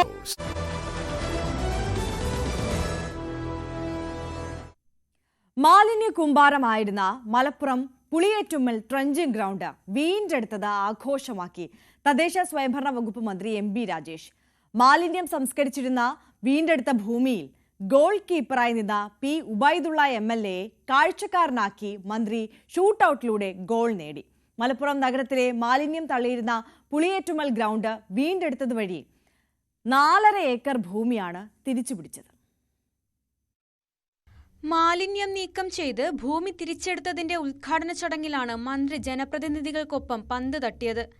മാലിന്യ കൂമ്പാരമില്ലാത്ത കേരളം എന്ന ലക്ഷ്യത്തിലേക്ക് സംസ്ഥാനം മുന്നേറിക്കൊണ്ടിരിക്കുകയാണെന്ന് മന്ത്രി പറഞ്ഞു. മാലിന്യ കൂമ്പാരമില്ലാത്ത ആദ്യ സംസ്ഥാനമായി കേരളം മാറും. കേരളത്തിന്റെ ആശയമായ ഹരിതകർമ്മസേന ഇന്ന് രാജ്യത്തിന് മാതൃകയാണ്. കുട്ടികൾക്കായി ശുചിത്വ സ്കോളർഷിപ്പ് നൽകുകയും ബോധവത്കരണം നടത്തുകയും ചെയ്യുമെന്ന് മന്ത്രി പറഞ്ഞു. സ്വപ്നം ഇവിടെ നിർത്തരുത്. അതുപോലെ നമുക്ക് ഈ പ്രദേശത്തെ ആധുനിക മാലിന്യ സംസ്കരണ പ്ലാന്റുകളുള്ള, എന്നാൽ അതോടൊപ്പം ആളുകൾക്ക് വൈകുന്നേരങ്ങൾ ചെലവഴിക്കാൻ കഴിയുന്ന ഒരു പൊതു ഇടമാക്കി, പാർക്ക് കൂടിയാക്കി മാറ്റണം എന്ന് ഞാൻ അഭ്യർത്ഥിക്കുകയാണ്. അപ്പോൾ അതുകൊണ്ട് ചൂൽപ്പുറം ഒന്ന് പോയി സന്ദർശിച്ച് ആ കാര്യങ്ങൾ നമുക്ക് മനസ്സിലാക്കുന്നതും നന്നായിരിക്കും. അങ്ങോട്ടും ഇങ്ങോട്ടുമൊക്കെ ഇത്തരം കാര്യങ്ങളിൽ നല്ല മാതൃകകൾ നമുക്ക് പകർത്താം. ലോകബാങ്കിന്റെയും ഏഷ്യൻ ഡെവലപ്മെന്റ് ബാങ്കിന്റെയും സാമ്പത്തിക സഹായത്തോടെ സംസ്ഥാന സർക്കാർ നടപ്പിലാക്കുന്ന കേരള ഖരമാലിന്യ പരിപാലന പദ്ധതിയുടെ ഭാഗമായാണ് മാലിന്യ കൂനകൾ നീക്കം ചെയ്തത്. സംസ്ഥാനത്തിന്റെ 20 നഗരഭരണ പ്രദേശങ്ങളിലാണ് ഇത്തരം പദ്ധതി നടപ്പാക്കുന്നത്. ഇതിൽ ആദ്യം പൂർത്തിയാകുന്നത് മലപ്പുറത്താണ്. 4 അടി താഴ്ചയിൽ മാലിന്യങ്ങൾ കുഴിച്ചെടുത്ത് വേർതിരിച്ച് 10,800 മെട്രിക് ക്യൂബ് മാലിന്യമാണ് വിവിധ ഫാക്ടറികളിലേക്കും നിർമ്മാണ മേഖലയിലേക്കും കയറ്റി അയച്ചത്. വർഷങ്ങളായി മലപ്പുറം നഗരപ്രദേശങ്ങളിൽ നിന്ന് ശേഖരിച്ച മാലിന്യങ്ങളായിരുന്നു പുളിയേറ്റുമ്മൽ ട്രെഞ്ചിങ് ഗ്രൗണ്ടിൽ തള്ളിയിരുന്നത്. ഈ മാലിന്യങ്ങളെ കമ്പി, മണൽ, കല്ല് തുടങ്ങിയ വിവിധ ഇനങ്ങളായി വേർതിരിച്ചാണ് ബയോമൈനിംഗ് പദ്ധതി പൂർത്തീകരിച്ചത്. തിരിച്ചെടുത്ത ഭൂമിയിൽ ആധുനിക സൗകര്യങ്ങളോട് കൂടിയ convention centre, court, turf ground, park, open gym ഉൾപ്പെടെ സജ്ജമാക്കാനാണ് നഗരസഭയുടെ പദ്ധതി. പുളിയേറ്റുമ്മൽ ഗ്രീൻ ബെൽറ്റ് പദ്ധതി ഉദ്ഘാടനം PK കുഞ്ഞാലിക്കുട്ടി MLA നിർവഹിച്ചു. നഗരസഭയിലെ ഹരിതകർമ്മസേനയെ ET മുഹമ്മദ് ബഷീർ MP ആദരിച്ചു. KSW MP ഡയറക്ടർ ദിവ്യ S. അയ്യർ, ജില്ലാ കളക്ടർ VR വിനോദ്, നഗരസഭാ ചെയർമാൻ മുജീബ് കാടേരി എന്നിവർ സംസാരിച്ചു. ന്യൂസ് 18 മലപ്പുറം. കൗതുകമായ ചിത്രങ്ങളും മികച്ച സൗകര്യവുമായി പാലക്കാട് തൃത്താല ഞാങ്ങാട്ടിരിയിൽ സ്മാർട്ട് അങ്കണവാടി കുരുന്നുകൾക്കായി തുറന്നു നൽകി. നാട്ടുകാർ സ്വരൂപിച്ച പണം കൊണ്ട് വാങ്ങിയ സ്ഥലത്താണ് 22 ലക്ഷത്തോളം രൂപ ചെലവഴിച്ച് അംഗൻവാടി നിർമ്മിച്ചത്. തദ്ദേശ സ്വയംഭരണ വകുപ്പ് മന്ത്രി MB രാജേഷ് അങ്കണവാടി ഉദ്ഘാടനം ചെയ്തു. കുട്ടികളുടെ ശാരീരികവും മാനസികവുമായ വികാസത്തിന് അനുയോജ്യമായ വിധത്തിൽ 600 സ്ക്വയർ ഫീറ്റ് വിസ്തീർണത്തിലാണ് പാലക്കാട് തൃത്താല ഞാങ്ങാട്ടേരി കടവ് അങ്കണവാടി കെട്ടിടം നിർമ്മിച്ചിട്ടുള്ളത്. ഹാൾ, ഡൈനിംഗ് ഹാൾ, അടുക്കള, സ്റ്റോർ റൂം, ശിശു സൗഹൃദ ശൗചാലയം, റാം എന്നിവയും ഒരുക്കിയിട്ടുണ്ട്. ചുമരുകൾ കുട്ടികൾക്ക് കൗതുകമാകുന്ന രീതിയിൽ കാർട്ടൂൺ കഥാപാത്രങ്ങളാലും ചിത്രപ്പണികളാലും മനോഹരമാക്കിയിട്ടുണ്ട്. സ്മാർട്ട് അങ്കണവാടി തദ്ദേശ സ്വയംഭരണ എക്സൈസ് പാർലമെന്ററി കാര്യ വകുപ്പ് മന്ത്രി MB രാജേഷ് കുരുന്നുകൾക്ക് തുറന്നു നൽകി. ഇതൊരു മാതൃകയാണ്, നമ്മുടെ നാടിനാകെ മാതൃകയാണ്. വെറും അംഗൻവാടിയല്ല, ഗംഭീരമായിട്ടുള്ള ഒരു അംഗൻവാടി കെട്ടിടമാണ് ഇവിടെ നിർമ്മിച്ചിട്ടുള്ളത്. അങ്കണവാടിക്ക് സ്വന്തമായൊരു കെട്ടിടം എന്നത് നാട്ടുകാരുടെ നിരന്തര ആവശ്യമായിരുന്നു. പരിമിത സൗകര്യത്തിൽ താൽക്കാലിക കെട്ടിടത്തിലായിരുന്നു അങ്കണവാടി പ്രവർത്തിച്ചിരുന്നത്. വാർഡ് മെമ്പർ ഫാത്തിമ സീനത്തിന്റെ നേതൃത്വത്തിൽ പ്രദേശവാസികളുടെ സഹായത്തിൽ പിരിച്ചെടുത്ത 7 ലക്ഷം രൂപ വിനിയോഗിച്ചാണ് അങ്കണവാടി നിർമ്മിക്കുന്നതിനായി 3.5 സെന്റ് സ്ഥലം വാങ്ങിയത്. MLA ഫണ്ടിൽ നിന്നും 20 ലക്ഷം രൂപയും തൃത്താല ബ്ലോക്ക് പഞ്ചായത്തിന്റെ 80,000 രൂപയും ഗ്രാമപഞ്ചായത്തിന്റെ 1 ലക്ഷം രൂപയും ഉൾപ്പെടുത്തി 21 ലക്ഷത്തിലധികം രൂപ വിനിയോഗിച്ചാണ് അങ്കണവാടി നിർമ്മിച്ചത്. ന്യൂസ് 18 പാലക്കാട്. ഭിന്നശേഷി വിദ്യാർത്ഥികൾക്കും രക്ഷകർത്താക്കൾക്കുമായി ഊട്ടിയിലേക്ക് ഒരു വിനോദയാത്ര സംഘടിപ്പിച്ചു കോഴിക്കോട് കൊടിയത്തൂർ പഞ്ചായത്ത്. സ്പോൺസർഷിപ്പിലൂടെ പണം കണ്ടെത്തിയായിരുന്നു ഈ യാത്ര. 50ഓളം വിദ്യാർത്ഥികളും അവരുടെ രക്ഷിതാക്കളും ഇതിന്റെ ഭാഗമായി. 2 ബസ്സുകളിലായാണ് 50ഓളം ഭിന്നശേഷി വിദ്യാർത്ഥികളും അവരുടെ രക്ഷകർത്താക്കളും ഊട്ടിയിലേക്ക് വിനോദയാത്ര തിരിച്ചത്. ഏകദേശം 100ഓളം പേർ പരിപാടിയുടെ ഭാഗമായി. ഗ്രാമപഞ്ചായത്ത് പ്രസിഡന്റ് ദിവ്യ ഷിബു, വൈസ് പ്രസിഡന്റ് ഫസൽ കൊടിയത്തൂർ, മുൻ പ്രസിഡന്റ് ഷംലൂലത്ത്, വാർഡ് മെമ്പർമാർ എന്നിവർ ഭിന്നശേഷിക്കാർക്കും രക്ഷിതാക്കൾക്കുമൊപ്പം ആടിയും പാടിയും യാത്ര മനോഹരമാക്കി.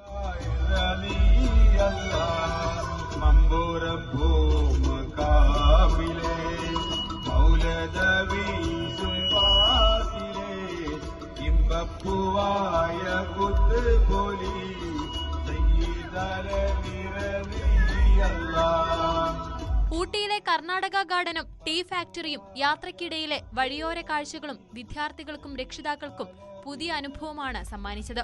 ജീവിതത്തിലെ ഭൂരിഭാഗം സമയവും വീടിനകത്ത് ഒറ്റപ്പെട്ട് കഴിയുന്ന ഭിന്നശേഷിക്കാരായ വിദ്യാർത്ഥികൾക്കും അവരെ സംരക്ഷിക്കാൻ ജീവിതത്തിന്റെ നല്ലൊരു പങ്കും മാറ്റിവെക്കുന്ന രക്ഷിതാക്കൾക്കും മാനസിക ഉല്ലാസം നൽകുക എന്ന ലക്ഷ്യത്തോടു കൂടിയാണ് യാത്ര സംഘടിപ്പിച്ചത്.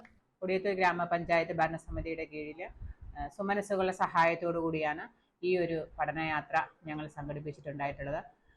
വീടിൻ്റെ അകത്തളങ്ങളിൽ പുറം ലോകവുമായിട്ട് യാതൊരു ബന്ധവുമില്ലാതെ തളയ്ക്കപ്പെട്ടു പോയ ഒരുപാട് രക്ഷിതാക്കൾക്കും കുട്ടികൾക്കും ഏറെ സന്തോഷം നിറഞ്ഞ ഒരു അനുഭവം നൽകുവാനായിട്ട് ഭരണസമിതിക്ക് സാധിച്ചിട്ടുണ്ട്. യാത്രയുടെ ഫ്ളാഗ് ഓഫ് കൊടിയത്തൂർ ഗ്രാമപഞ്ചായത്ത് പ്രസിഡന്റ് ദിവ്യ ഷിബു നിർവഹിച്ചു.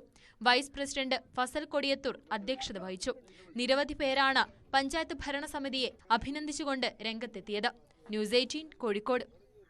നമ്മുടെ തലസ്ഥാനത്തേക്ക് മുതുതല ബഡ്സ് റീഹാബിലിറ്റേഷൻ സെന്ററിലെ കുട്ടികൾ ഒരു വിനോദയാത്ര നടത്തി. മുതുതല ഗ്രാമപഞ്ചായത്തിന്റെ നേതൃത്വത്തിലായിരുന്നു ഈ യാത്ര സംഘടിപ്പിച്ചത്.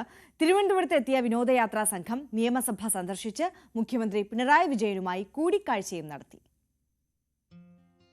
മുതുതല ബഡ്സ് റീഹാബിലിറ്റേഷൻ സെന്ററിലെ കുട്ടികളുമായാണ് ഗ്രാമപഞ്ചായത്ത് തലസ്ഥാനത്തേക്ക് യാത്ര തിരിച്ചത്. മുഹമ്മദ് മുഹ്സിൻ MLAയുടെ നേതൃത്വത്തിൽ നേരെ നിയമസഭയിലേക്ക്. നിയമസഭ കാണാനുള്ള എല്ലാ സൗകര്യങ്ങളും സ്പീക്കർ ഒരുക്കിയിരുന്നു. തിരക്കിനിടയിലും മുഖ്യമന്ത്രി പിണറായി വിജയൻ കുട്ടികളെ കാണാനെത്തുകയും സമയം ചിലവിടുകയും ചെയ്തു. മുഖ്യമന്ത്രിയെ കണ്ട് അദ്ദേഹത്തിന് ഹസ്തദാനം നൽകിയത് വിദ്യാർത്ഥികൾക്കും വലിയ സന്തോഷം നൽകി.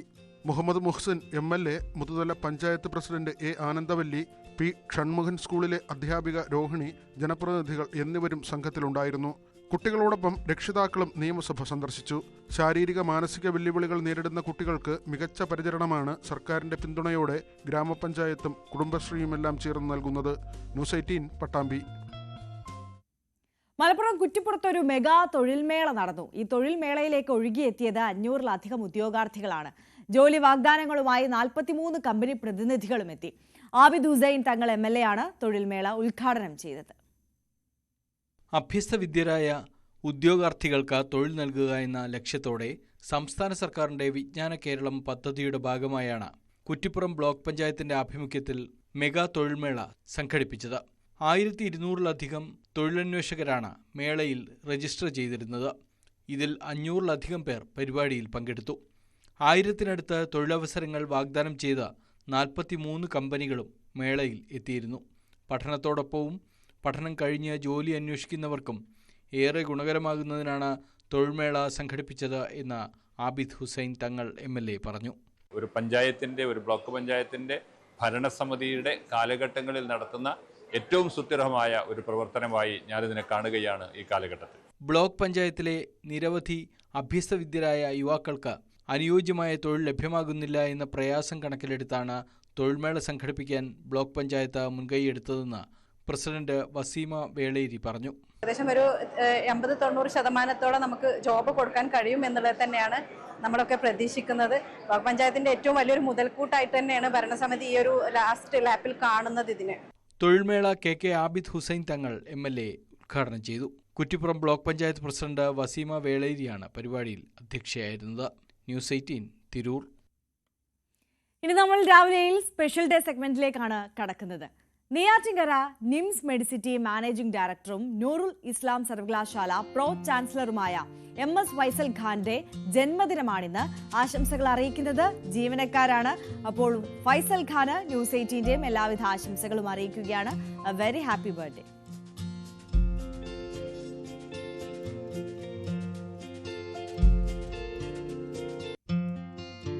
നെയ്യാറ്റിൻകര കൂതാളി സ്വദേശിയായ അലീനയ്ക്ക് ജന്മദിന ആശംസകൾ നേരുന്നത് അച്ഛനും അമ്മയ്ക്കുമൊപ്പം വെള്ളറട VPMHSSലെ 95 ബാച്ച് ക്ലാസ്മേറ്റ്സ് കൂട്ടായ്മയാണ്. അപ്പോൾ അലീന മോക്ക് ന്യൂസ് 18 കുടുംബത്തിന്റെ ആശംസകൾ അറിയിക്കുകയാണ്. A very happy birthday.